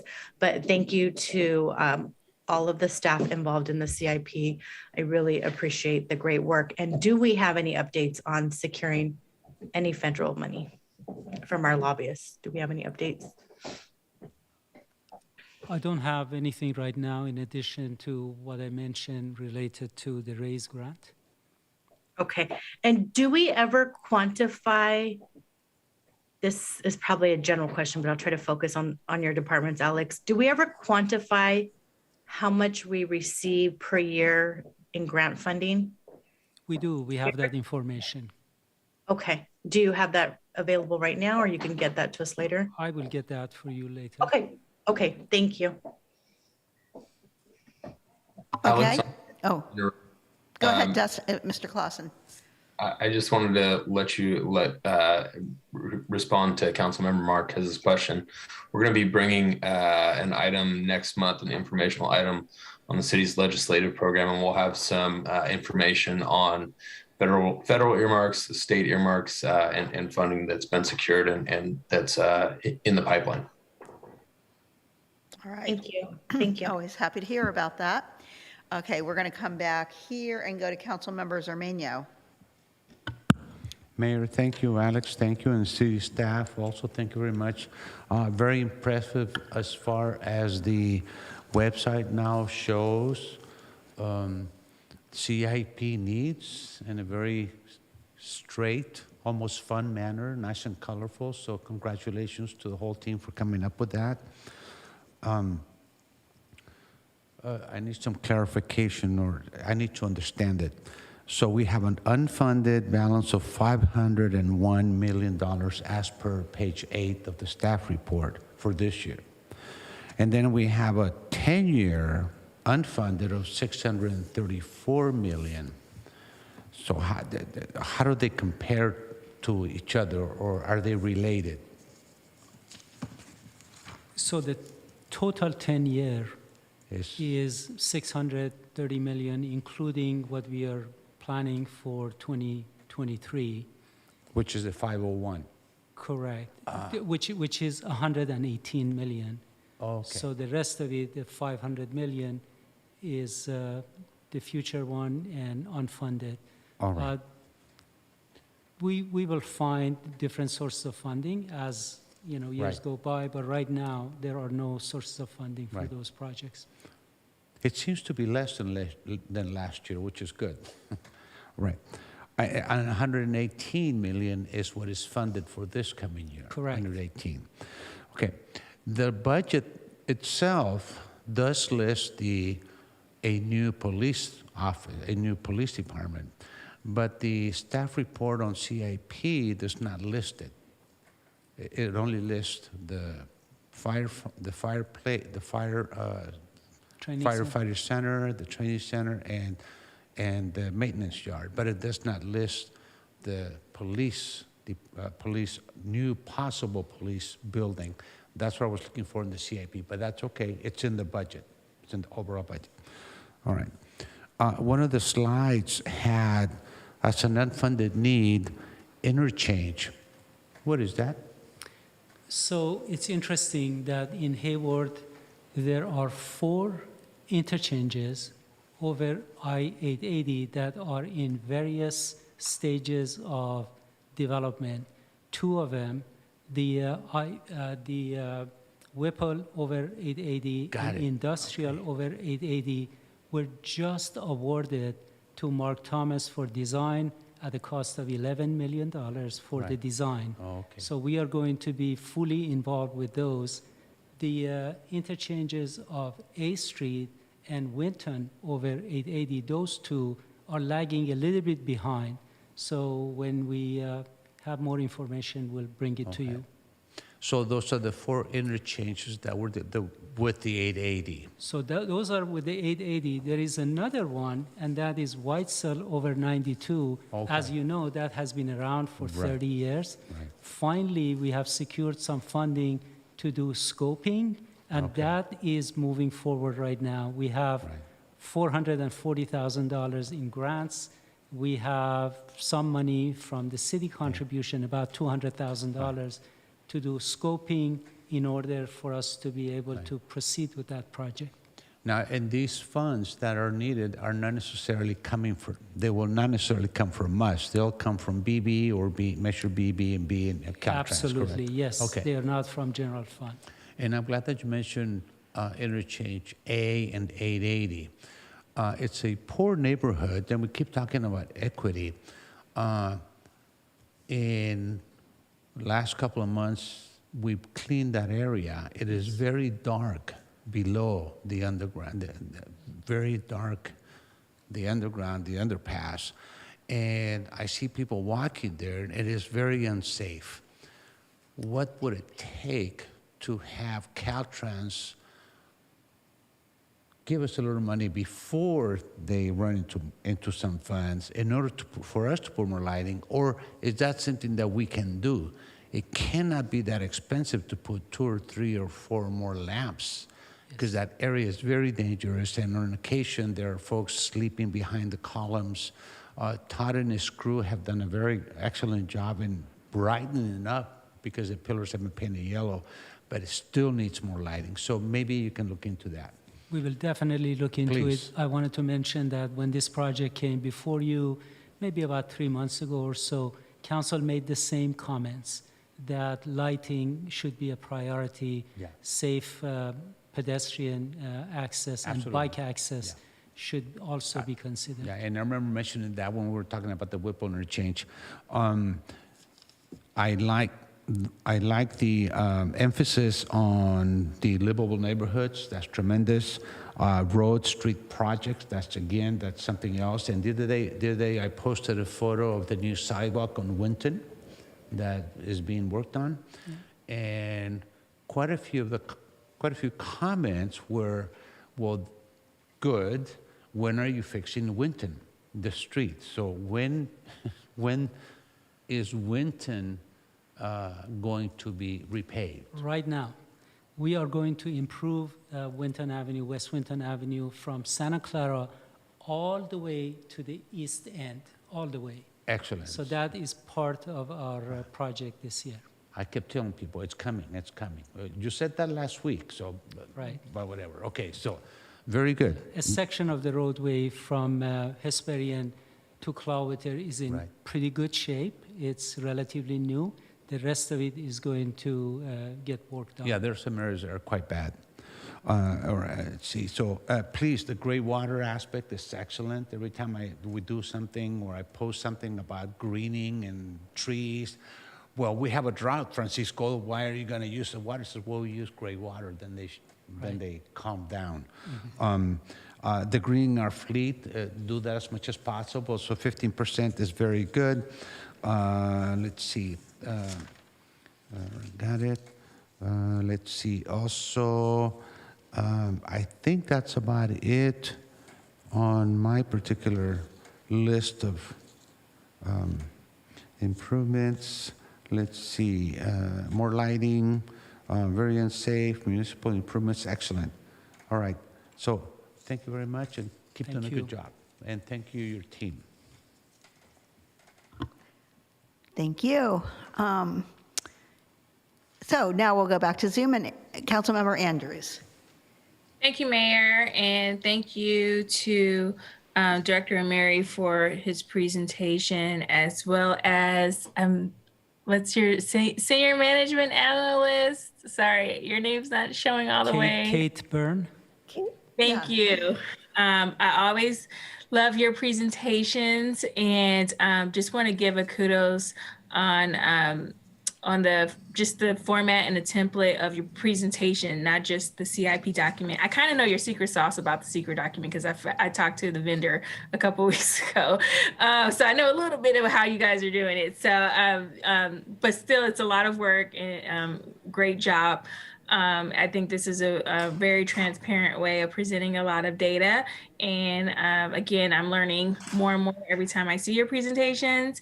And I hope that other departments are also looking at this and how they present data and how they present information. I think this is a really good template for other departments to take note on. So I just want to give you kudos on that. But also did have some questions about the actual projects that were going on, but wanted to make a couple of comments first. One about Longwood area. Councilmember Marquez is right. That area does need more attention. We do focus a lot on South Hayward in areas of greatest need, and that those usually keep popping up for Keep Hayward Clean and Green. And I know that we did do a cleanup along near Longwood Elementary. That was in partnership with Hayward Unified. So it was one of the few times that we were actually able to coordinate a cleanup and do facility stuff together. So I would love to see that happen more often. But that was back in 2017 or 2018. So it's been quite a while. So I will take that note and take it to Keep Hayward Clean and Green to make sure that that area gets some attention for a cleanup. So I would definitely do that. So I just want to acknowledge that. And then there was another comment about gateways, Mission, Hesperian, Tennyson. Also, good job to maintenance and landscape division. Those areas are looking really good. But I did have a question about the overpasses over the freeway. I know that there have been complaints about racing off of Tennyson, Caleroga, Industrial. And I noticed that there's not any kind of visual or landscaping over the freeway. Is that because it's Caltrans, or are we not able to touch that area to do something in the medians? Because I think that's kind of attracting some of the racing. It won't stop it all the way, but I was just wondering if there's a reason why it's completely blank in those sections, in those corridors. It is largely because it is part of Caltrans. Okay. They are contemplating a project for Tennyson over 880. I don't have a specific date for the time of implementation. I was going to mention that there was a comment that one of our colleagues made that bike lanes on Tennyson go all the way to 880 and then they stop and then they resume after 880. So the section that is between Caleroga and Patrick doesn't have bike lane. Everywhere else we have bike lane. That is because that is Caltrans and we have to abide by their requirements related to the width of the lanes and so on. But they have their own project that they are going to do the same way that they are going to implement a project on Winton and do bike lanes and other things. Yep, and I remember them mentioning the bike lane part in previous meetings, and I still wish they would prioritize Tennyson, as we've had many accidents and death on that particular exit. Yeah, if we can figure out some way to work with Caltrans and figure out something, because that is an area where there is a lot of racing and it's really dangerous. So I think it gives a false impression that there's this big open highway when people really should be slowing down. People should, especially because there's a light like at the end of it. So they really do need to be careful. So I would encourage you working with Caltrans just to see if there's anything we can do in that area. And then I understand Council Member Salinas is like taking the public art mission all the way up and down the street. I actually agree with the mayor on this one. I think there's particular reasons why there's certain colors for certain areas, but I do think there could be opportunities to kind of be a gateway towards Cal State East Bay, maybe not in the middle of the road, but maybe something that can be done. And I would hope that we can figure out something with a development that might be coming up there that could be a percentage that can get contributed to something like that in coordination with Cal State East Bay. And then also maybe a public art project with the city. I do want to keep that on the radar. Like people have said before, this is a town and gown city. So if we can highlight that some way, I actually do agree with that notion. And then the dark underpass, I agree. I just want to still acknowledge the efforts that have already been done by maintenance. If you look on A Street, the yellow, it's just one color, but it helps out a lot. And it looks so much more appealing than what was there before. And I think we can just even do that in the interim. I like seeing, I believe it's like near Gadding and Harder, maybe. There's like a beautiful mural under an underpass. And I've seen actually people take pictures of it on Instagram and pose next to it. I would love to see more of that kind of artwork because it really does deter graffiti. It keeps trash away. It brings eyes to the area. And I really do feel like we need to prioritize the underpasses and overpasses. So I just want to, highlight that if that's a possibility, we can partner with some muralists to next time we are trying to, take care of a certain area, partner with a muralist to do some kind of pattern or graphic. It doesn't have to be very complicated to bring attention to those areas. I made a lot of comments already during CIC, but just wanted to say kudos again on your presentation. I'm happy that water infrastructure is prioritized, sewer replacements, wastewater treatment, all those things are prioritized. And still, I'm happy to hear that we're doing something for the animal shelter. I would love to make sure that they get some attention that as previous council members have said, seeing the tour, there needs to be a lot of care there. And then other areas for public safety. So I'm happy that, there's going to be an assessment. Also want to agree with Councilmember Marquez about Weeks Branch. We have a beautiful library downtown, but Weeks needs a lot of love. That whole area needs a lot of love. So inside the library and outside the library, and maybe we can also coordinate with HARD on figuring out what we can do in that area because that community needs a lot of attention. So wanted to thank you again for your presentation, and that's all. Thank you. Okay, thank you. Back to the chambers and Councilmember Lamnon. Thank you. So yes, I'll add my appreciation for the work and for really a whole collection of exciting projects. Thank you for all of that. I'll echo my colleagues' comments about South Garden and Longwood and appreciate that that's, thank you both. Thank you for bringing that up. And I echo that some attention there is due. And Weeks Library as well. I realize there's a whole lot of things that need to happen at the Courtyard specifically, but are there some immediate things that are happening? So a need assessment is going on right now, and okay. they're going to decide what needs to be done and what has priority right now. Okay, my misunderstanding. I was thinking that had already happened, so thank you. Congratulations on the completion of the Tennyson median improvements, and both to all of the city staff who worked on it, but also to volunteers who helped plant, including some of my colleagues. briefly, what's the status of the fiber loop? I know there's some text about it, but I was just not entirely clear, how it's moving forward or where we're at with that. I'm sorry, I didn't hear. Sorry, the fiber loop? Oh, fiber loop, yes. We have implemented phase 2. There is no funding right now available for future phases. We are looking at different options to increase our fiber. We have discussed some of that with council previously.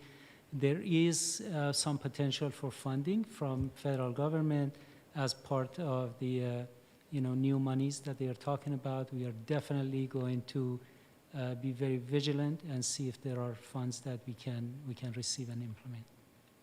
And that was one of the appreciations that I wanted to add to my list, was just the amount of, the diverse number of funding streams that you're bringing into the city. I appreciate that. Let's see, I wanted to look at, so I noticed the project about the barrier on Highland, and I'm glad that got evaluated. But I was curious why the recommendation was a gate and not just removal of that barrier altogether. Because it is, first of all, it's the wish of the neighborhood not to have cut-through traffic to go down there. So this is going to allow the fire department to use that for emergency access for evacuations, but keep the character of the street the same as it is right now. And do both sides of the street want to keep the barrier? My understanding, yes. Okay. And that has been there, as you know, for a number of years. Yeah, it just, it feels remarkably different. And when we think about equity, it feels startling to me. And if that is how both halves of the neighborhood want to keep it, then I won't mess with it. But I just thought I'd check in. Okay. So I appreciate there's additional transparency this year around what's involved in some of the police department various categories. I know there are multiple categories there, and it was really helpful to see what was involved in police operations or special projects or whatever. And I know we talked about that last year, so I was glad that that was added. Thank you. Thank you. And if it was there before, I missed it, and I apologize. But I think the criminal investigations equipment line still needs a little bit of work, so just ask that get reviewed. And then I'm wondering if the annual review of the military equipment that's required by the new law can get tied into the timing of our review of the CIP. Okay, I'm taking notes. And, do we need a line for military equipment? And I say that with the caveats, knowing that not everything is what I would define as military, but we didn't get to define the terminology. But, to again continue that transparency, maybe that needs to be broken out. Yes. Thank you. And then just a couple more. One, I see that there's been a decrease in the property taxes on excess rights of way, which is great. Is that still property we need? I'm assuming that continues to get evaluated. I just thought I'd ask. Again, I'm sorry, I didn't hear. The excess property taxes on excess right of way. It's a line item in the budget. Yes, I have to defer that to Sure. Director Clausen or research it and get back to you. That's fine. Either way is good. My question there is what, I see that it's dropped by half, which is great, but is that still property that we need? And then lastly. Do you want to address that, Director Clausen? Did you hear the question? I think, it's property that I can't say specifically which properties it's tied to off the top of my head, but I know, we've been doing quite a bit to try to get rid of any excess properties that we have to get them developed. And so certainly we'll try to reduce that to zero as quickly as possible. Okay. Yeah, any information about kind of what that is? Because it sounds like it's not actually City of Hayward, which is why we're paying property taxes on it. Yeah. But is that tied to utilities or what? Just like to understand that a little bit more. Thank you. And then lastly, I appreciated what you said about the cul-de-sac and the dots. Yeah. And I wonder if, we have these wide intersections, as was mentioned earlier, and I wonder if there are some additional dot designs, something that would help defer, that we could put in places where we already see the tire tracks and or places that are just really wide and sort of attractive for that. Absolutely. That is something that is common, and we are doing it, other cities are doing it. One example would be the intersection of A Street and Hesperian, which we have designed to make it more pedestrian-friendly, bicycle-friendly, reducing the crossing distances and so on.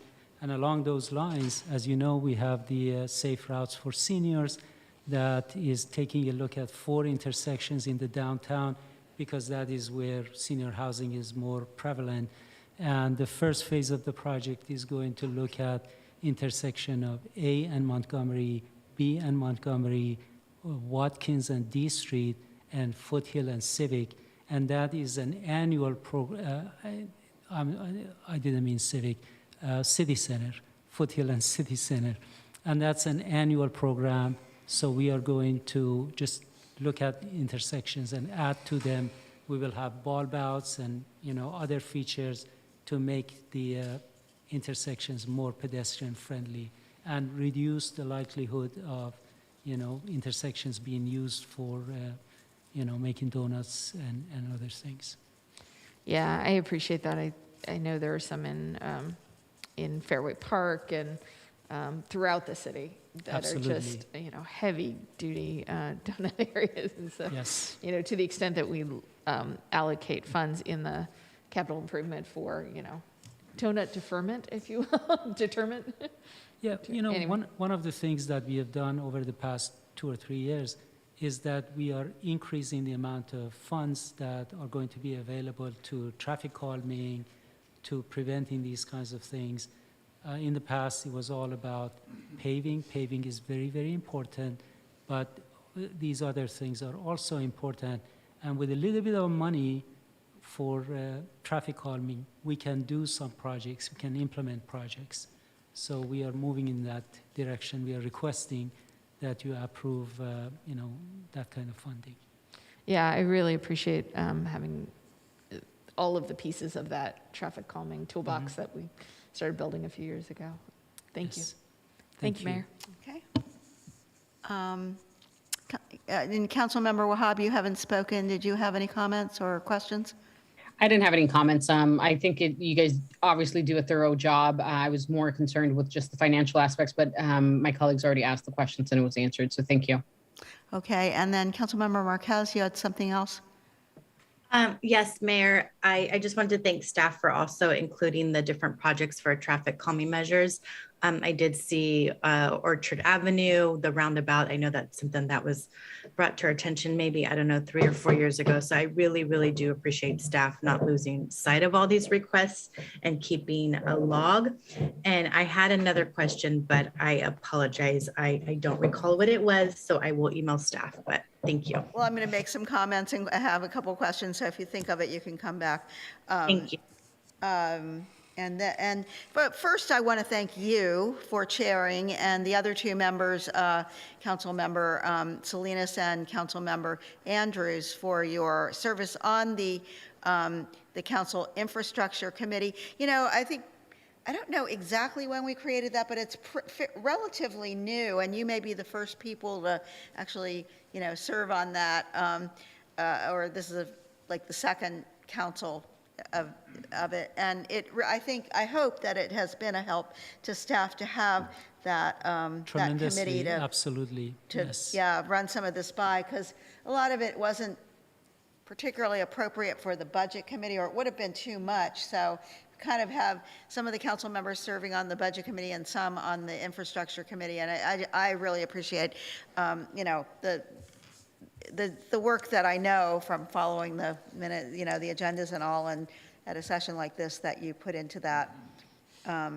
So let's see, I wanted to go back to,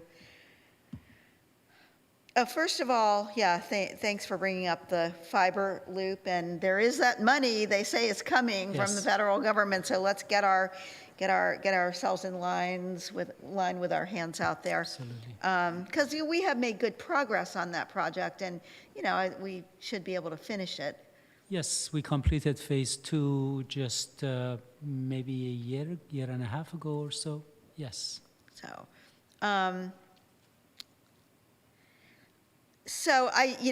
the first thing on my comments, that I was making on this agenda here was that after reading all this and then hearing the comments of my colleagues tonight is we are spending $1.5 million on traffic calming. That's an annual, right, budget for Annual, it. correct. Yeah.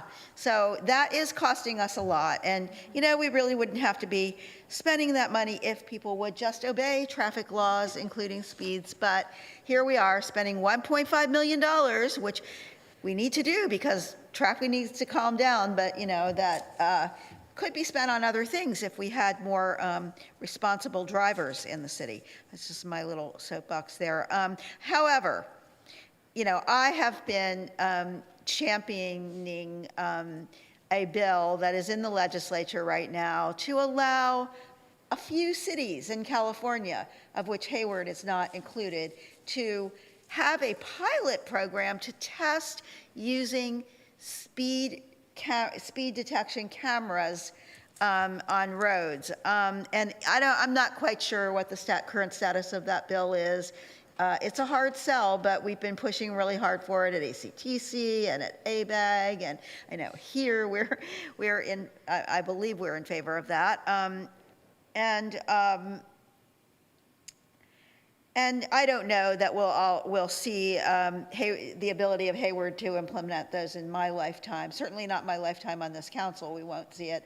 So I was part of a council that, although I voted against it, the council eliminated the red light cameras that we had. And I know that there were some, some reasons for that, concerns about safety. But I mean, we really need to do something. We really do. It's getting out of hand. People are being killed. People just do not pay attention.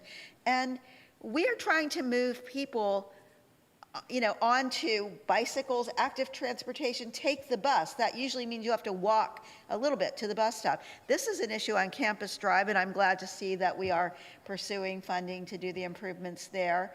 But that's what I heard from some people up there, like, well, we'd love to walk up there to the bus stop, but we don't feel the street is safe enough to walk along for that distance.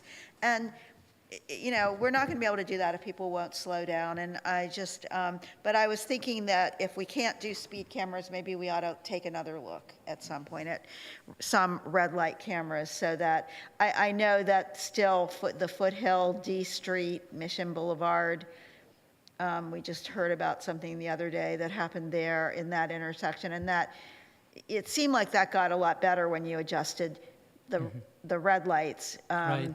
If people obey the red lights, but there have been accidents because people don't. And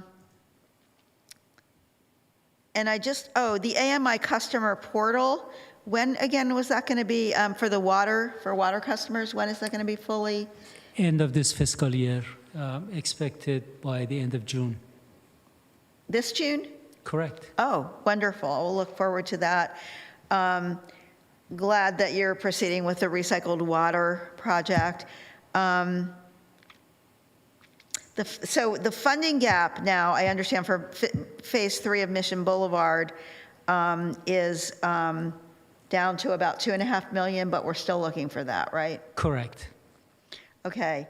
Of the interchange, the information on the interchanges, they're coming along, but they're also going to take quite a number of years before we see them all. And yet, we, as you pointed out, we have the A Street is in line, the Winton, the Industrial, Whipple. The one that isn't is Tennyson. I think it was Councilmember Andrews brought that up about, because at Winton and at A Street, we're really paying attention to how the bicycles are going to go through, that there will be. And so, is there any long-term plan in line for Tennyson? And in the meantime, is there anything we could do about this bicycle paths through there? So the first part is that Caltrans has a plan. I'm going to get information for you and convey to Mayor and Council from them.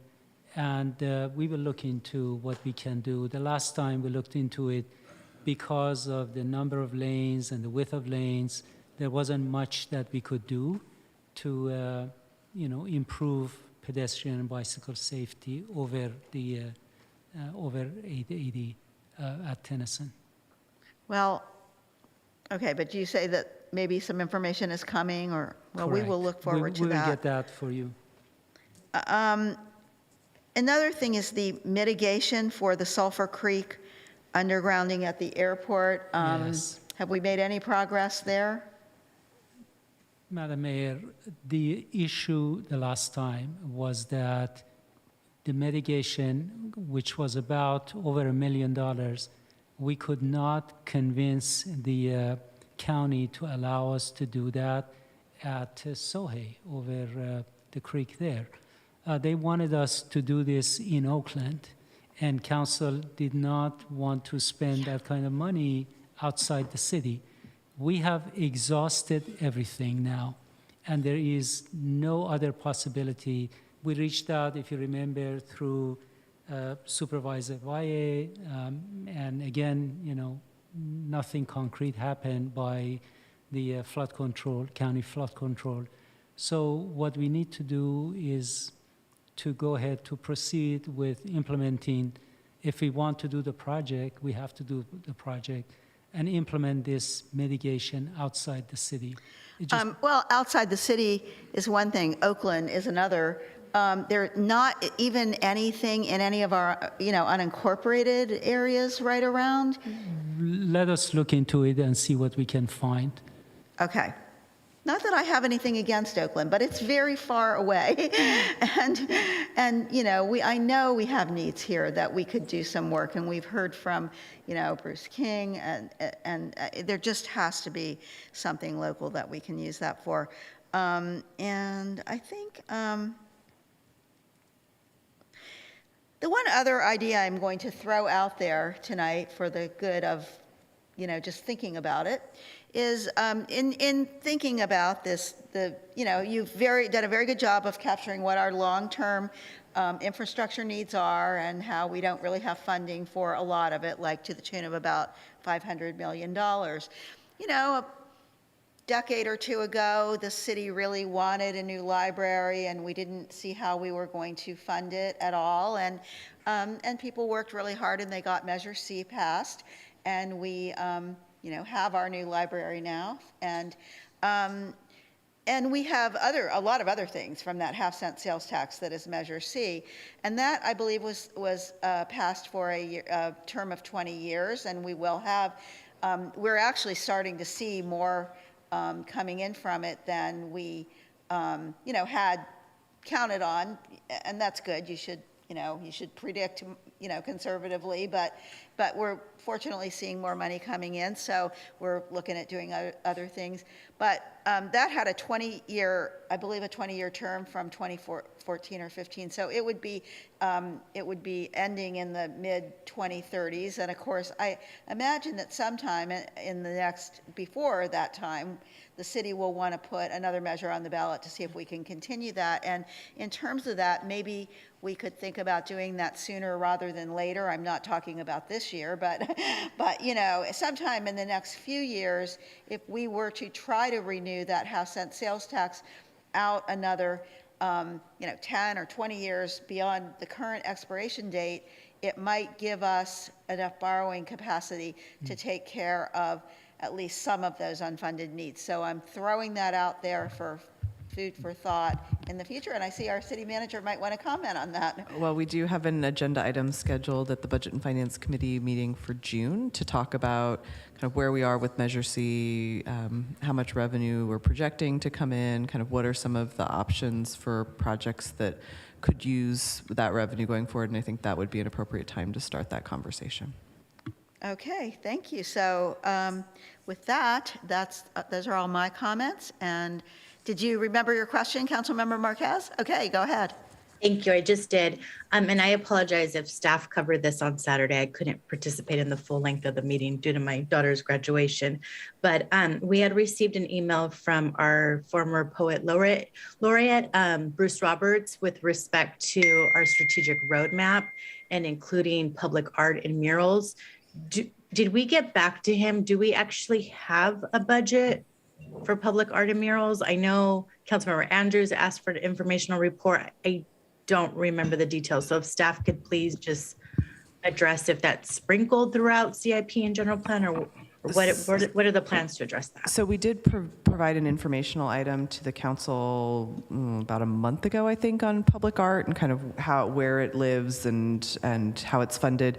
And I believe the council asked for that to come back to the Economic Development Committee in the near term for discussion. So.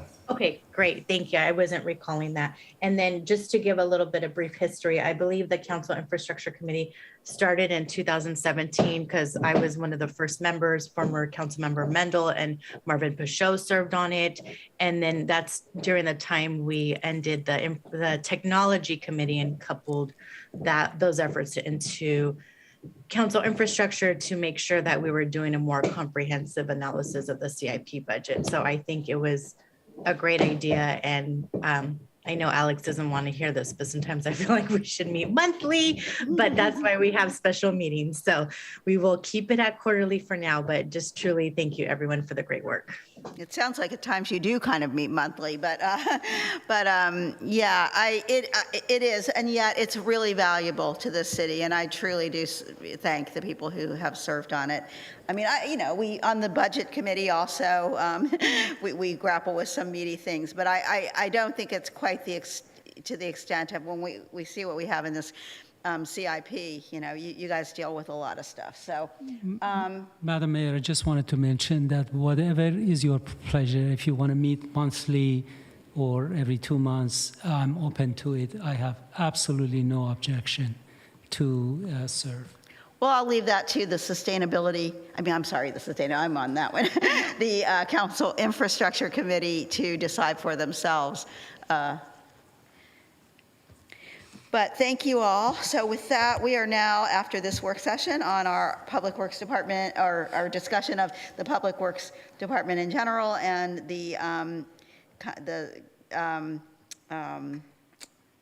capital improvement program that is, we have just been discussing.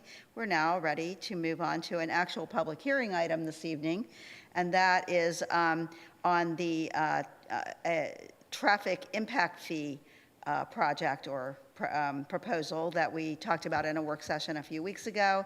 And so I will now turn that over again to Public Works Director Mary to start us off on that one. Thank you, and again, good evening, Madam Mayor and council members. I am truly excited to be here this evening to present the city's proposed traffic impact fee. A team of city staff and consultants have been working on this project for some time, including Sharman Sola, our senior transportation engineer, and Stephen Cheng, our associate transportation planner. Paul Nguyen, economic development manager, has also been involved. Development services staff have provided comments and helpful suggestions. The team has also received invaluable guidance and contributions from Assistant City Manager Jennifer Ott. Senior Assistant City Attorney Michael Vigilia provided legal advice and worked on the ordinance. On the consultant side, Community Attributes performed the financial feasibility analysis. Michaela Jellicoe of the firm is here to assist in this presentation, but I'm going to start it off. And Michaela, if you can please share the presentation.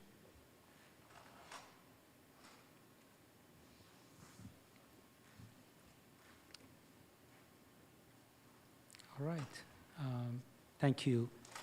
So as you mentioned, this is our traffic impact fee. It's the public hearing, council public hearing. Next.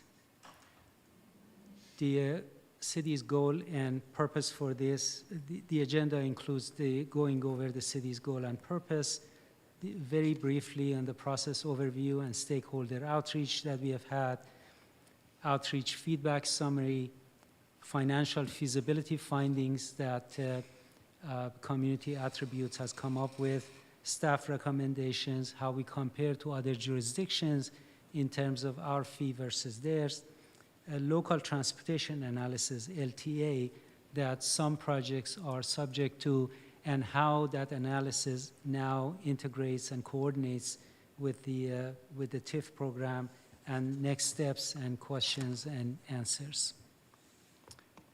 Next. So the city goal is to address the cumulative citywide, system-wide impacts of growth on city streets. We have residential, we have commercial development, and they happen, all over. What is the cumulative impact? The other goal is to really simplify and streamline the city transportation review process so that it is more transparent to developers that want to develop in the city. We definitely want to avoid disincentivizing new development in the city. We need housing, we need other commercial development. That is why we have done the financial feasibility evaluation to make sure that the developments that are going to be subject to TIF are going to be able to take that and not providing a disincentive for them. And also, to that end, compare our fees to fees of either neighboring agencies or agencies that are the same size in Alameda and in Santa Clara counties. And of course, be attentive to economic recovery that is happening in certain sectors such as restaurants, retail, and office, and not blunt that right now. Next. Again, very quickly, the process overview included a nexus study, a voluminous long-term nexus study that we did, looked at 100 intersections, 15 roadways to see what the needs are, also looked at transit to see how we can make these areas not only improve traffic, but make them multimodal for access to pedestrian, bicyclists, and people of all kinds of abilities to be able to enjoy them. Again, financial feasibility analysis was done, and so on. I'm not going to belabor the points. On the local transportation analysis, we wanted to simplify the process and join it, integrate it with TIF to avoid disincentivizing some type of development. Next. We have had extensive outreach. I'm not going to go over it right now, everything, but we had outreach at different times during the process. Beginning in January, we started with the Chamber of Commerce. I went to the Chamber's Government Relations Council, and also we had two different developer stakeholders meetings and received comments from them. Again, generally comments that we received from them was positive, and they wanted certain things that we have included in the TIF, and I'm going to cover it a little bit later. We took the proposal to the Council Infrastructure Committee in late February. We received positive recommendations from them. We took it to the Planning Commission. Again, the comments were positive. And again, Council work session, as you mentioned, Madam Mayor, 2 weeks ago, and we received comments from you. At this point, I'm going to turn it over to Michaela Jellicoe with community attributes to go over development feasibility summary. Michaela? Thank you, Director Mary. Good evening. We conducted financial feasibility analysis for several prototypical developments within the city of Hayward. And the results we classified as either promising, possible, marginal, or challenged. Promising feasibility was identified for industrial warehouse. There's extremely strong regional demand for this type of development, and Hayward's central location really enhances that feasibility. And we found positive residual land value through our feasibility modeling, which essentially means that After accounting for developer return, there's still enough money left to cover the cost of acquiring the land to build a development. Life sciences we classified as possible. There's extremely strong regional demand for life sciences as well, but the development costs for these types of products are high, and higher than their spec warehouse, and they need higher rents, possibly upwards of $50 per square foot, to cover those higher costs. For all types of residential, we found marginal feasibility, but for different reasons between single family and townhomes compared to all other types of multifamily housing. There's very strong regional demand for housing, and some development is occurring for single family and especially townhomes. There are very strong sales prices for these product types, but we classify them as marginal because they also are grappling with very high development and land costs that can create feasibility challenges. Multifamily, we've seen very limited multifamily development, like apartments, and the impacts of the pandemic and ongoing eviction moratoria have had additional impacts on these types of developments through decreased lease rates and increased vacancy rates and credit loss. But this is mitigated by the very strong regional demand for housing, which is why we've classified that as marginal as well. And then the remaining three prototypes that we looked at we're classifying as challenged. Retail centers, including anchored retail centers, have somewhat uncertain future due to the pandemic. And we found that the achievable lease rates don't support new construction. There obviously are some situations where these deals can be made for this types of development can happen, especially in a situation with a strong retail anchor. Restaurant is a similar trend to general retail, but we do think that there's some potential opportunity through housing growth that might support additional additions to the inventory of restaurant. And then lastly, commercial office. We're seeing relatively weak market demand, and we found that the lease rates, the achievable lease rates, generally aren't supporting new construction for this type either. Thank you, Michaela. So when we did the Nexus study looked at all of the needs and then looked at potential development in the city, and basically using those two different factors came up with the maximum allowable fees that under the law we can go up to. But different jurisdictions, no jurisdiction that I know goes to the maximum amount. They look at different factors, including how they compare to other jurisdictions and some of their own internal issues to set the fees. So we looked at these, and based on the financial feasibility, we came up with a 70% reduction for single-family detached residential rates. For the townhome or townhouses, because they start with a lower maximum allowable fee, we came up with a figure of 55% reduction. That brings the fee for these two types of housing close to one another. Their traffic impact is very similar.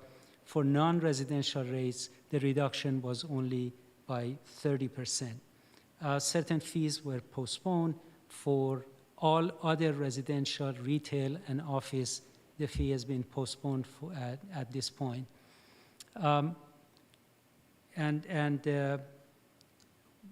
What I wanted to mention here is that we have two different fees for different industrial categories. Like general industrial has a lower fee. Distribution in e-commerce has a higher fee, although the reduction for the two of them are the same, but because Nexus study identifies a higher impact for them, we start at a higher fee. So even with the same reductions, the fees are going to be different. Next one. So based on that, single-family residential has a maximum allowable of about $11,600. With a 70% reduction, the fee comes to $34.75. For townhomes or townhouses, the maximum allowable is $7,700. With a 55% reduction, the fee is approximately the same, $34.92. For general industrial, the fee per 1,000 square foot of development is $4,600. With a 30% reduction, we come up with $3,200 roughly. For distribution and e-commerce, because they're much higher footprint, much higher traffic impact, the maximum allowable is higher, is about twice as much as general industrial. With a 30% reduction, we come up with a fee that you see here, about $5,700. That is going to be our recommendation. Next one. Next one, I want to talk about the benefit of traffic impact fee. It increases certainty. A developer knows upfront what they are going to be looking at a fee when they have a sense for what they are going to be developing. Very much like the water connection fee or sewer connection fee, they know what the exposure is going to be, rather than going through the process all the way, preparing their local transportation impact, and at that point hearing a fee that may or may not be in their construction budget. So there is always this problem. The fee is going to pay for system-wide transportation improvement costs that are spread over all development, regardless of the size or the location. The process is going to be simplified. Not many of the developments are going to require a local transportation analysis, but in cases that they will be required, the process is going to be simpler, because those projects that are already included in the Nexus study are going to be excluded from the LTA, because the development is paying for them through the payment of their TIF fee. The costs for these things are approximately $50,000 or more. It takes about 12 weeks to do them. Both the cost and the timing of development goes down by 50%, as much as 50%. So that is a positive impact of having a TIF. And at this point, I'm going to turn it over to, let me talk about the exemptions. Affordable housing is going to be exempt from this fee, consistent with what we do in the parking lieu fee. ADUs are going to be exempt. Many of the ADUs are going to be rental units. We didn't want to stymie the development of ADUs at this time. And very simply about the process, if the council is going to adopt this fee, the fee goes into effect 60 days, and this is in accordance with the law related to any new fees, 60 days after the adoption, and I'll go over the dates a little bit later. The projects that are in the application process, in the entitlement application process, they are going to be exempt from this fee. This is one of the few things that stakeholders, the developers, wanted, that the projects that are in the pipeline be exempt. The fee is going to have an annual automatic construction inflation index. We use this fee for construction, and therefore they have to be adjusted by that. And we are going to take a look at these fees. We are going with these initially, but in 3 years, we are going to take a look at them and adjust them, not necessarily upward, but maybe downward, or maybe leave them the same. There are cities, I can give you examples, that they have decided to reduce their fees that they felt were too high. So whatever is the result of our the first 3 years and whatever is the council direction, that is what will be implemented. And with that, I'm going to turn it over to Michaela to go over fee comparison with other agencies, because we didn't want to be outside the range. Michaela? Yes, thank you. So we have slides for each of the similar prototypes that we talked about feasibility for, and for each of the fee categories presented. And you'll see that, so the series of slides and charts are all very similar in format. So you'll see that each fee type has a different color, and this is a total cumulative impact fee for a single unit. The blue bars on the far left are the traffic impact fee specifically. The current and recommended rates are bolded and encircled by a green box. So for in this exam, for single family detached, which is a 3-bedroom single family unit with about 2,000 square feet, your current fee total for this type of unit is about $55,000, with the recommended traffic impact fee that comes to about $58,000. And you'll see that you're sort of lower middle of the pack for your comparison jurisdictions presented here. The next is for a townhome. This is a similar sized townhome, 3-bedroom, approximately 2,000 square feet townhome. Currently, the fee is about $55,000 because you don't have a traffic impact fee, and the recommended rate with the adoption of the TIF would be about $58,000. Similar representation among the comparisons, very middle of the pack in these comparison jurisdictions, with Fremont and Sunnydale a little bit higher, and San Leandro and Alameda at the bottom of the chart. For a 1-bedroom multifamily unit, about 700 square feet, we are recommending that the fee be reduced by 100% currently, or postponing the implementation. And so you can see that the fee wouldn't change between current and recommended. It's about $16,000 per unit, near the bottom of the pack here presented here. General industrial, you currently don't have a traffic impact fee for, obviously, but you do have a small park impact fee.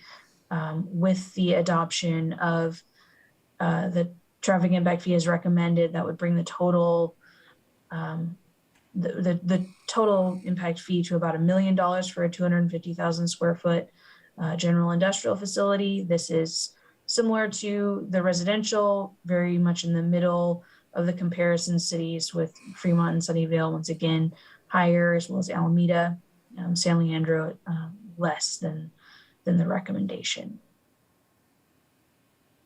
Distribution and e-commerce is somewhat similar. We see the rate is slightly higher at 1.6 million for a 250,000 square foot distribution and e-commerce. Once again, very similar selection of where the city ranks among the comparison jurisdictions, a little bit below Fremont, a little bit higher than Alameda. And then retail, as we discussed, the recommendation is to postpone this, so you don't currently have any impact fees that apply to retail, and recommending that you stay that way. Same for office, so you'll see that you currently recommended to have 0 impact fee for office as well. Thank you, Michaela. So we had the council work session 2 weeks ago. There was a lot of discussion. We received a lot of comments, including a suggestion that a greater reduction for the single-family residential above the 70% should be considered. Type of modification to the TIF, what type of modifications to the TIF would be possible after the initial 3 years. As I mentioned, it can go up or down or remain the same. Use of the TIF revenues, which is basically to address the system-wide deficiencies, and options for maybe charging larger retail developments with a TIF. The complete list of all of the comments and the staff responses that we provided either at the meeting or afterwards is included in the staff report. Next one. Yes, this is the recommendation I described. I'm not going to go over it again in the interest of time. Next slide. So this is in order to make it easier for the development community to understand the TIF process, the LTA process. We have developed a flowchart that is going to be very useful to them. They are going to see the process to determine LTAs, if they are going to be, first of all, if they are going to be subject to a TIF, and then if they are going to be subject to LTA. We are providing some map zones with different colors that they can use to determine whether or not they are subject to a vehicle's miles traveled related to their CEQA process and so on. This information is going to be online and available. We have also developed a frequently asked questions fax document that is going to go online and available to the developers. Next slide. So this is my last slide. If the council approves this, the second reading is going to happen next week on May 24th, along with a resolution to incorporate TIF into the master fee schedule. And if adopted on the 24th, the fee will go into effect 60 days after, which is going to be on July 23, 2022. This is a public hearing process, so council questions come first, and then public comments, and then council comments and questions, and then council action. Thank you very much. Okay, so we will first have questions from council, if anybody has any questions. Councilmember Lamnon. Thank you.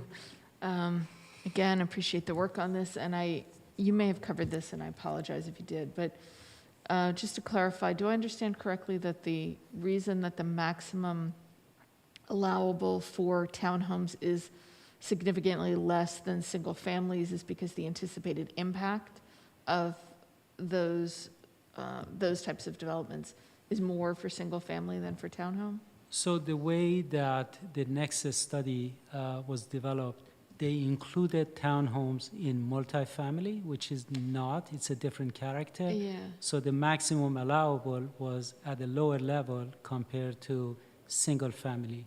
Although some single families are small on postage stamp, size lots, they are very comparable in terms of traffic generation between the two uses. So because of that lower maximum, the amount of reduction was also less, and we came up with comparable fees for the two. And so we want to continue to retain the lower fee for townhomes and not make it more comparable to single family? Or? So the proposed fee is going to be the same for both of them. Oh, I gotcha. $34.75 or $34.92. I think that my recommendation is going to be to set them both at the same level so that for ease of administration at $34.75. That makes sense. Yeah. I guess from a maximum allowable standpoint, are we even allowed to make the adjustment to make townhomes more comparable, or because the Nexus study didn't contemplate it that way, we can't? So if we ever decided, let's say in future years, to get close to maximum allowable, I don't foresee that, then at that point we'll have to take a look and see, using the inflation factors and what have you, what is the maximum allowable at, and at that time decide either to adjust that maximum allowable or amend the Nexus study to bring townhouses and townhomes into the single-family category. Okay. Councilmember Lamb, right, thank you. This is, yeah. I don't know if you can hear me. This is Jennifer. I'm sorry, I'm at home and virtual today. I just wanted to add that so you set the maximum based on the Nexus study, but the council has the discretion, is legally can set the actual fee at a lower rate. And so you have that discretion. In this case, CAI's feasibility analysis really assume that single family homes and townhomes are very similar in terms of purchase price, in terms of financial feasibility. And so that's really the justification for setting those fees to be very comparable. They're both below the maximum, which you can definitely do, but we're recommending setting the actual fee close together because from a market and financial feasibility standpoint, they're very similar. Does that also help? Sure. Thank you. Thank you, Mayor. Okay. Don't see any other questions right now from council, so I'm going to open the public hearing on this item. Is there anyone who would like to make a public comment? I don't see any hands raised among attendees, the ones who are left, and nor do I see anyone raising their hand here in the chambers. So you're not aware of anyone, Madam City Clerk. So I'll close public comment, and we will go back to council, and we will go to Council Member Marquez.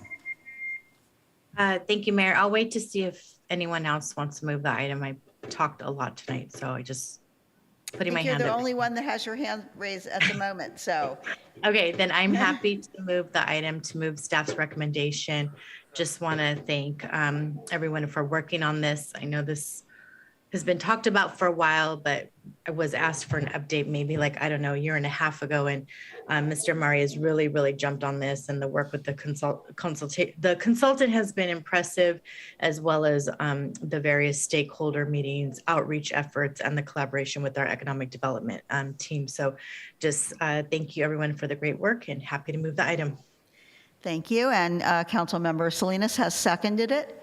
So with that, does anyone else wish to comment?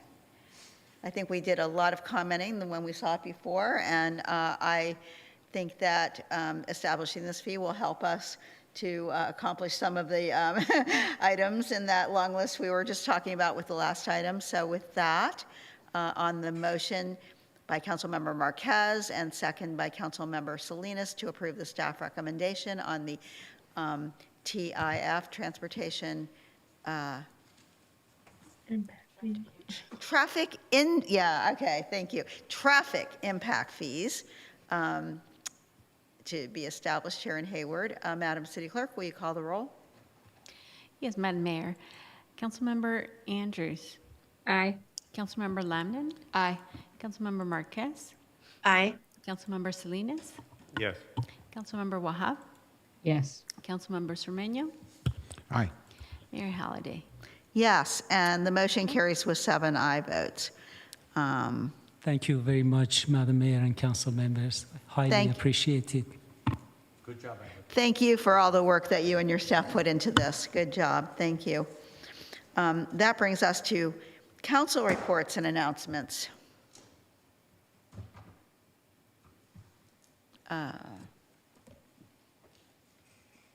Anyone raising their hands?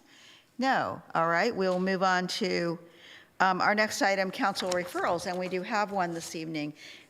This is a request to support reproductive justice for all residents, and this is a referral from council members Wahab, Andrews, and Marquez.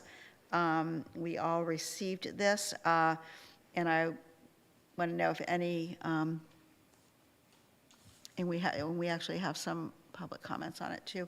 So for referrals, our public comments are limited to 1 minute. But I want to ask if any of the council members who put this forward, council members Wahab, Andrews, or Marquez, wish to say anything first.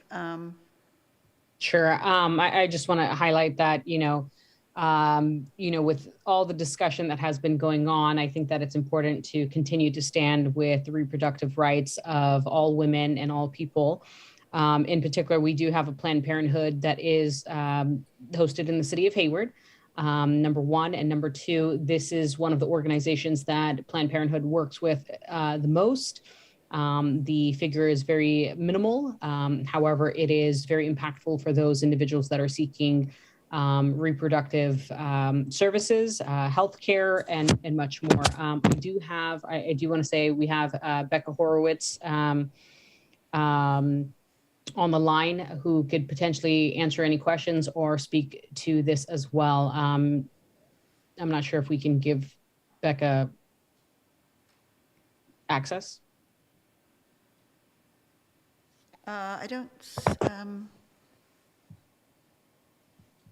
first, next I do want to call though on Councilmember Andrews. Yeah, Becca does have her hand raised, so we'll get to her, but Councilmember Andrews? I believe Councilmember Marquez was first, so I would rather defer to her. Oh, okay, I'm sorry, okay. Councilmember Marquez. Okay, thank you, Mayor. Thank you, Councilmember Andrews. I'm sorry, I'm extremely exhausted. So as you could hear, I'm fumbling my words. I apologize. It's been a very long week. But I wanted to thank Councilmember Aisha Wahab for leading these efforts. I'm happy to partner with her on this important statement, and hopefully, this referral passes. But I just want to say that it's very, very important that we continue to have access to safe and regulated reproductive rights, access to healthcare, especially in Planned Parenthood. It's really unfortunate that women, again, are being under attack. And I just feel it's important for us to stand together in unity and make a strong statement that the rumors and what is allegedly going to happen, but it obviously, there's been some information leaked, but I just really feel strongly that we need to take a stance and do whatever we can to retain the rights and the protection that so many people have fought for all of us to have. Thank you. Okay, thank you. And Councilmember Andrews. Thank you, Mayor, and thank you to Councilmember Wahab for inviting us to be part of this referral. This has been a really tough week for minorities and a tough month for women, and we are constantly under attack through domestic terrorism, and this is domestic terrorism for women's bodies. The opportunity for us to not be able to control our own body, the fact that there's no laws to control male bodies is really frustrating. And I don't want to live in a world where my daughter has less rights for her own body than I do. So we definitely need to take a stand. We need to be firm. California needs to send the message that women should be able to control their life. They should be able to control their circumstances. And if we do not have protection of reproductive rights, it's a terrifying world to live in. We are living in a world where my friends who do have babies, who are responsible, who have jobs, who are fortunate to pay for formula, can't even buy formula right now. We can't even buy formula right now in America. Yet you're going to tell us what to do with our bodies? This is not okay. Not okay. So thank you again to Councilmember Wahab for bringing this forward. Thank you to Councilmember Marquez for joining us in this referral.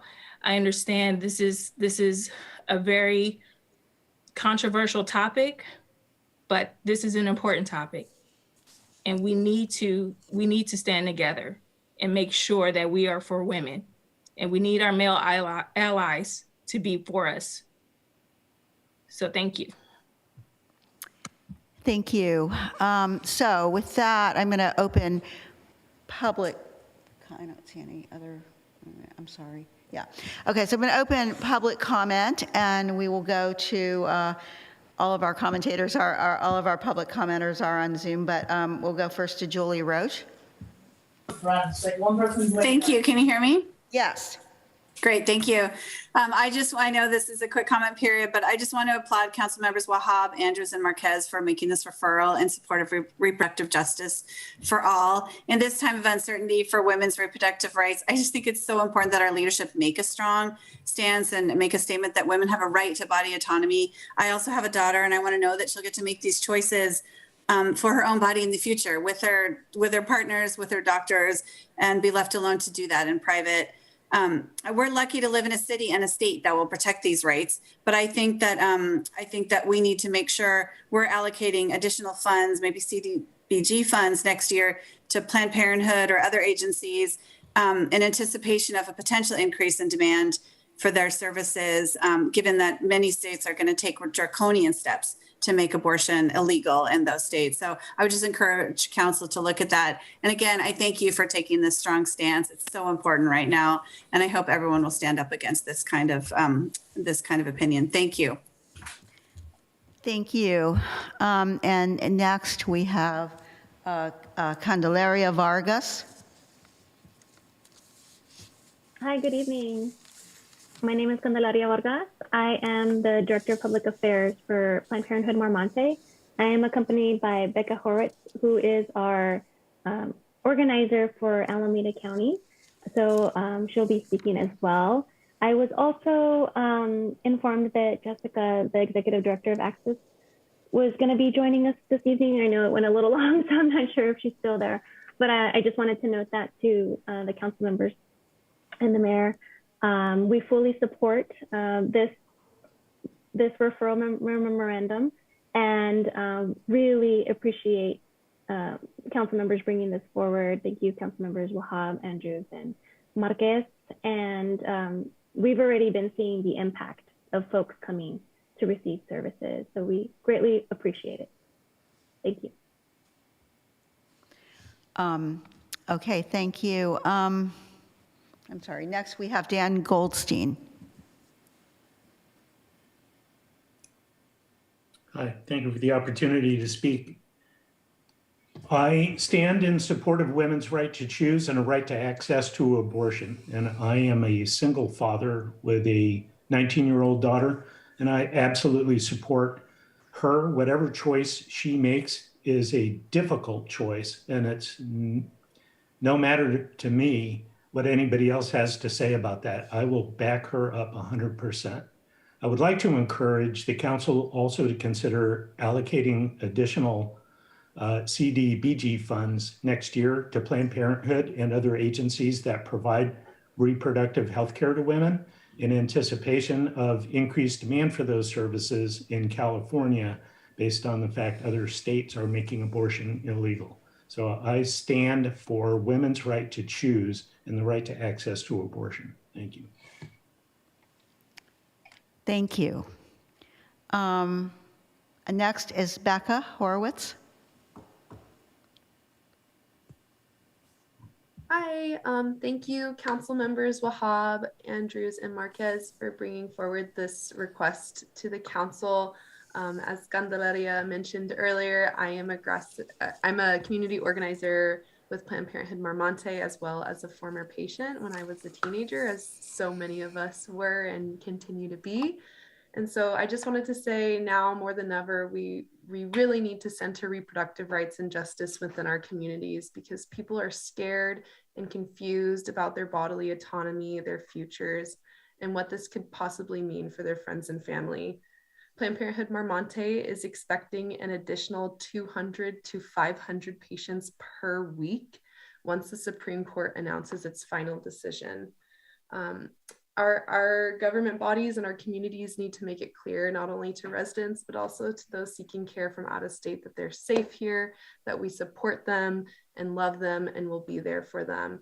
And Access to Reproductive Justice is an amazing organization that are experts in the field and know exactly how to support people in this. So just thank you again to the city council members, Wahab, Andrews, and Marquez for bringing this forward. And I really look forward to having the support. Thank you. Thank you. And we have, sorry, one more. No, I think, was that the last? No, there's one more. Jessica Pinckney. Hello, thank you. My name is Jessica Pinckney. I am the executive director at Access Reproductive Justice, the state's only abortion fund. And I want to also thank council members Wahab, Andrews, and Marquez for putting forward this referral. We greatly appreciate this consideration. As Planned Parenthood Marmonte has indicated, We at Access Reproductive Justice are anticipating a significant influx in the number of patients who will come to California and the Alameda County area to access care. We support those patients in accessing transportation, lodging, childcare, food, and other support needs, and greatly appreciate the City Council's attention to this matter. It is of the utmost importance at this moment in time. So thank you very much. Thank you. I don't see any other requests to speak from the public, so I will close public comments. And, you know, I just first want to, you know, I mean, I think every woman in this, you know, well, certainly up here on the council and on our staff, I think we are all outraged by what may be happening, may be coming soon from the Supreme Court. It is, speaking as someone who remembers a time before Roe v. Wade, when women, and I grew up in the East Coast and was going to college there, when we were raising money back there to send women to California at the time who needed this service. And that's about to start again. So I think, you know, this is, I just want everyone to understand that what is in this referral, and it has 3 parts. You know, the first part involves lighting up the City Hall with pink lighting. The second part is a recommendation to make a donation to the organization that we just heard from to help provide services for women who need the help. And the third is something that we actually have already done. So I think, and I wanted to report to council that we, you know, we all know that we did actually pass a resolution last, gosh, it was last October 19th, 2021, to basically, you know, declare that the City Council of the City of Hayward commits to being a champion and defender of health equity and reproductive freedom for all, so that anyone may have access to the reproductive services they need when they need them, and further resolve that the City Council calls on the United States Congress to protect reproductive freedom nationwide by enacting legislation to protect access to abortion and other reproductive care without government interference. And that was passed by this council last October. I'm sorry to say, in a way, that this resolution and a letter did not get sent immediately to our national representatives, Senators Feinstein and Padilla and Congressman Swalwell, although I think we all know that all 3 of them are, you know, strongly supportive of the position we take here. But we did finally get to it, and to sending this letter, to getting this letter written to send this resolution to them, and it actually went out on May 6th. I think you all probably got a copy of it. And at the time, I'd been a little disgruntled that the letter and the resolution hadn't gone out earlier, but at the time it did go out. I thought, well, this is extremely timely because of this announcement that has come out about the leaked potential Supreme Court decision that I hope we aren't going to see. So and so I would like to say that my thoughts about this particular referral and the way it's written is we have actually already done the third part of that, so that is taken care of. The first part, the pink lights, in thinking about that, this decision is going to come out in the month of June, one way or another. And if it is as has been reported, there's going to be a lot of angst among, especially, well, you know, thank you, Dan Goldstein, for speaking from the public. I mean, it's not just women. I think the men here are very united in our anger and worry about women and their lives, families, The states that are passing these horrendous laws tend to be states that don't seem to give a damn about children after they're born and are not supportive, as California is, of families and children. It's just horrendous. But so there's a decision's going to come out. I would suggest we wait, and when that decision comes out, we plan very quickly a gathering of women, and it hopefully may be a celebration that the decision did not go the way that was in the leaked report. But my worry is that it will be, you know, a very difficult time for women, and we'll need to come together. As you know, I don't mean just women either, I know, for everybody, for families. We'll need to come together and express our disappointment in the Supreme Court and the federal government. And so that would be the time when I would like to see that happen. And we know it will be, I'm almost certain it will be in June, because that's when the Supreme Court decisions are supposed to come out. So that would be my suggestion for that part. As for the donation, you know, I think that event could also be turned into, and I would highly recommend it be turned into, a fundraiser for this organization. I think we all want to help them. I would encourage everyone to make donations. I have been making donations for years to Planned Parenthood and to NARAL, the National Abortion Rights Action League. And, you know, so we need to double those efforts. I do have concerns about authorizing money in this way. We've just approved our budget. And, you know, so I would like to ask the city manager, should we direct you tonight to do that? Do we have to come back and actually authorize it, since it is an expenditure? And where would that money come from right now? I think the funding, we could just, there's probably some extra funds within the city manager's office budget, or, you know, we could find the money. And I think if the council gave direction tonight, we wouldn't need to come back for additional direction, as long as it's under my citing authority.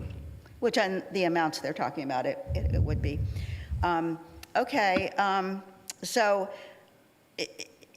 I don't, you know, we have a lot of needy people here in Hayward, and we authorize funding annually, which we just did last month through the Community Services Commission. And I've heard that expressed tonight, that I do hope there are applications, and that the Community Services Commission would discuss this matter, and you know, and would approve some funding out of, you know, the funding that we provide annually for an organization like that. I think, you know, obviously that would have to be through a submitted application. At this point, my preference would be to refer it to the Community Services Commission, but I'll leave it to other council members to comment on that. And so let's see. So I'm going to recognize Councilmember Lamnon. Thank you, Mayor. So I share everybody's outrage and concern about abortion rights, about reproductive justice, the ridiculous fights that people have about wearing masks, but have no compulsion to not limit a woman's right to choose what's right for herself and her family. I won't belabor the point. We know why we're here. That's not an issue for me. So I stand with the resolution we passed in October. I stand with Planned Parenthood. I stand with the women's right to choose. All of that's true. And I have no issue with the letter being sent to the state legislators. We already resolved that. That makes all the sense in the world. That's fine. Changing the lights on the building, I was also thinking about doing it the week that the decision gets released. That made sense to me too. Certainly I would defer to both city staff and the makers of the referral about if there's a different time that feels more appropriate. I would ask that we take a look at the color. I mean, there's probably a reason you picked pink, and I don't have a lot of qualms about that. I know that silver is also a Trust Women reproductive rights color as well, but I defer to better minds than mine about that. I do have major hesitation about the money, not about the organization, although I know nothing about them other than what was said tonight. I did look them up, et cetera. But what concerns me is that we have a process to do allocation of funds. And it feels like allocating money outside of that does a disservice, I think, to that process. Now, that said, we also are having a process where we're looking at how do we allocate those monies and how do we do that. And I think we absolutely should. We haven't finished that process. And so I would recommend that one of the conversations we have there is how do we deal with emergent things? You know, if the court case comes down as was leaked, yeah, we're going to have an issue in Hayward that we're going to have to deal with. And being able to give the commission and city staff some authority to think through, think beyond what we traditionally fund, to be able to allocate money to that through CDBG and community services, as a couple of the commenters said tonight. I think that makes all the sense in the world. But to do it and this sort of outside of that process feels really like a bad precedent. And I think that there are other ways that we can support, just as we did for Afghan refugees. We said we vetted a process about here's the money to go to. We advertised to the community, here's where that money can go. We allocated resources we had, like the MJCC, to make sure that there was a resource available. You know, it may be the case that we're going to have to do something to help Planned Parenthood that's very close to here to manage and create additional space for them. We don't know what any of that is. And so rather than jumping to let's give money tonight, I would much rather we have a process around it that is consistent with how we deal with everything else in the city. So thank you. All right, thank you. And then I think Councilmember Wahab. Yes, thank you. I appreciate all of your comments. As far as the color and the lighting, I think that it's, you know, in appropriate time and, you know, whatever color is appropriate and whatever staff can actually do. The amount of funds that we are asking for is not significant. It is roughly about 5,000 to max 25,000, with the max still being under the city manager's purview, which is at 70,000, correct? The city manager is 70, 75? I always say that. 75,000. 75,000, yes. And unlike a lot of the issues that come up before CDBG funds, which I fully support and fully agree with, you know, a nice process, I will say that there is no issue at this moment in time that literally is removing the precedent of, you know, a right in a way by the Supreme Court. And again, this organization is local, number one. They do service Hayward women and many other individuals. It's not also just serving other states and so forth. I think that, you know, for me, what I wanted to say before, you know, during the presentation at the very beginning was more just as an Afghan American woman who is constantly being told about, you know, what women are allowed to do and so forth, hearing it in the news, hearing it about the rights of women in other countries. As a person who grew up in foster care, this is one of the most critical issues of any woman, of any family. Being able to choose what you want to do with your own life, number one. It also really reinstates our separation of church and state. Everyone has a right to their beliefs. However, nobody's rights are to infringe on another person's rights. So I will move this item, and I will be waiting for a second. I'll second. Councilmember Marquez. I'll second, and I would just strongly encourage us to figure this out. You know, if people are more comfortable, what I was going to recommend is, I think, I don't know the exact number, but we do have a budget as council members, so maybe we can use our own discretionary money to meet the 5,000 minimum, just to have a starting point. And I would be open to fundraising with my colleagues to kind of close that gap. So if I will recommend that, if the maker will accept that as an amendment, in the hopes that we can actually get this passed tonight with some committed dollars.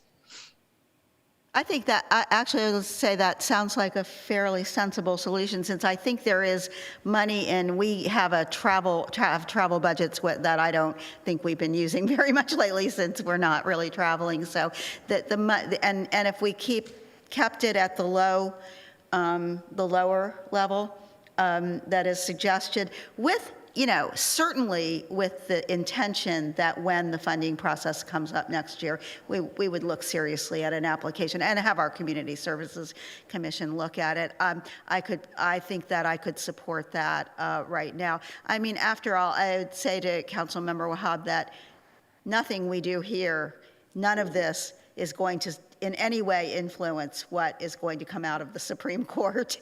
And I mean, I know that we all have to raise our voices, and I too appreciate that you and Council Members Marquez and Andrews have brought this to us to discuss here tonight, to express our own outrage that this is happening in our country. So so are you acceptable to what Councilmember Marquez put forward? Can I ask our city manager the question? I just want to. Yes, go ahead. To our city manager, are we, if we, a motion's been made and a second has been made with, the recommendation that it'd be closer to $5,000, are we able to finish that tonight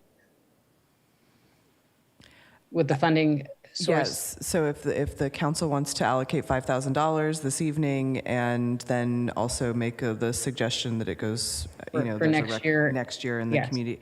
Yes, we can take care of that. I would like clarity on when the council would like the pink lights to happen, so we can direct. And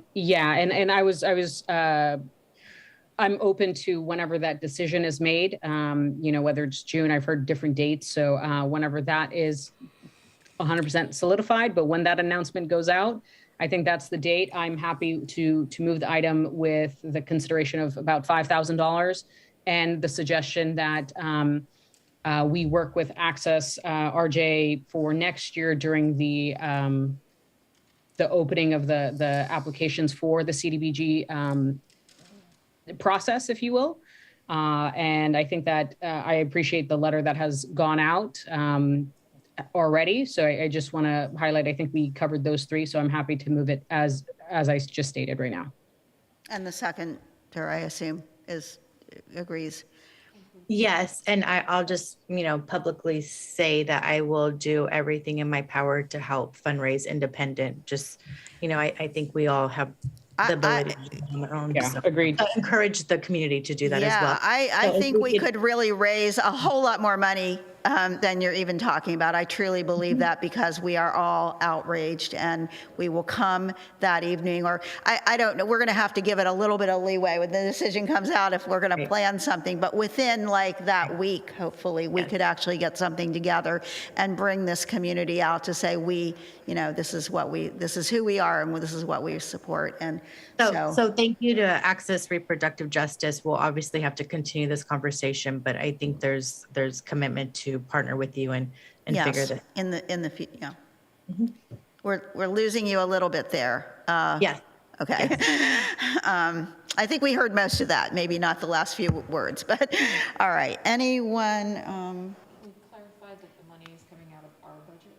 Yeah. That was okay with you too, Councilmember Wahab? Correct. That the money would. Yes, or as our city manager said, wherever she sees an area that we are not utilizing, which, whether it's transportation mileage reimbursement. And I would say we'll look at the council's budget. I mean, we're pretty close to I the do end of the believe it's fiscal about year. 30,000. I'm quite sure there's at least that much in my, well, I don't know. I don't even remember how much, but we'll look, and yes, we can find, I'm sure we can try and find the $5,000. Yeah. Okay. All right. So I think we've worked it out. But I do thank you. I'm glad we were able to have this discussion and to express, as we already have, as I said, but, at least start expressing here. And I know that that sentiment will build when this decision comes out, if it comes out the way we think it is. So with that, unless anyone else has anything to say, on the motion by Councilmember Wahab, seconded by Councilmember Marquez, on this motion that was brought to us, or in this referral brought to us by the two of them and Councilmember Andrews. Madam City Clerk, will you call the roll? Yes, Madam Mayor. Councilmember Andrews. Aye. Councilmember Lamnin. Aye. Councilmember Marquez. Aye. Councilmember Salinas. Yes. Councilmember Wahab. Yes. Councilmember Cermeño. Mayor Holliday. Yes. Thank you. And so stay tuned as this unfolds. But thank you all again. And with that, and thank you to our the people who waited through the rest of our agenda tonight to speak about this at the end. And, as we said, we do want to get back to, we do hope that we can provide actually even further support in our funding process next year. And with that, we're going to now move on to adjournment this evening. We will next be meeting next week on May 24th. And with that, this evening, we have moved our adjournments in memory of people who have passed away to the last meeting of the month. But tonight, I'm just going to do a kind of special one and adjourn this meeting in memory of the 10 people who were killed in a horrific hate crime in Buffalo, New York over the weekend. I don't know their names, but I do know that their lives should not have been lost, and that, we all need to redouble our efforts to bring the values that we have here in Hayward of compassion and equity and inclusion to other parts of this country. And therefore, in memory of those 10 lives, and in hope that eventually love and brotherhood will prevail throughout our land, this meeting is adjourned.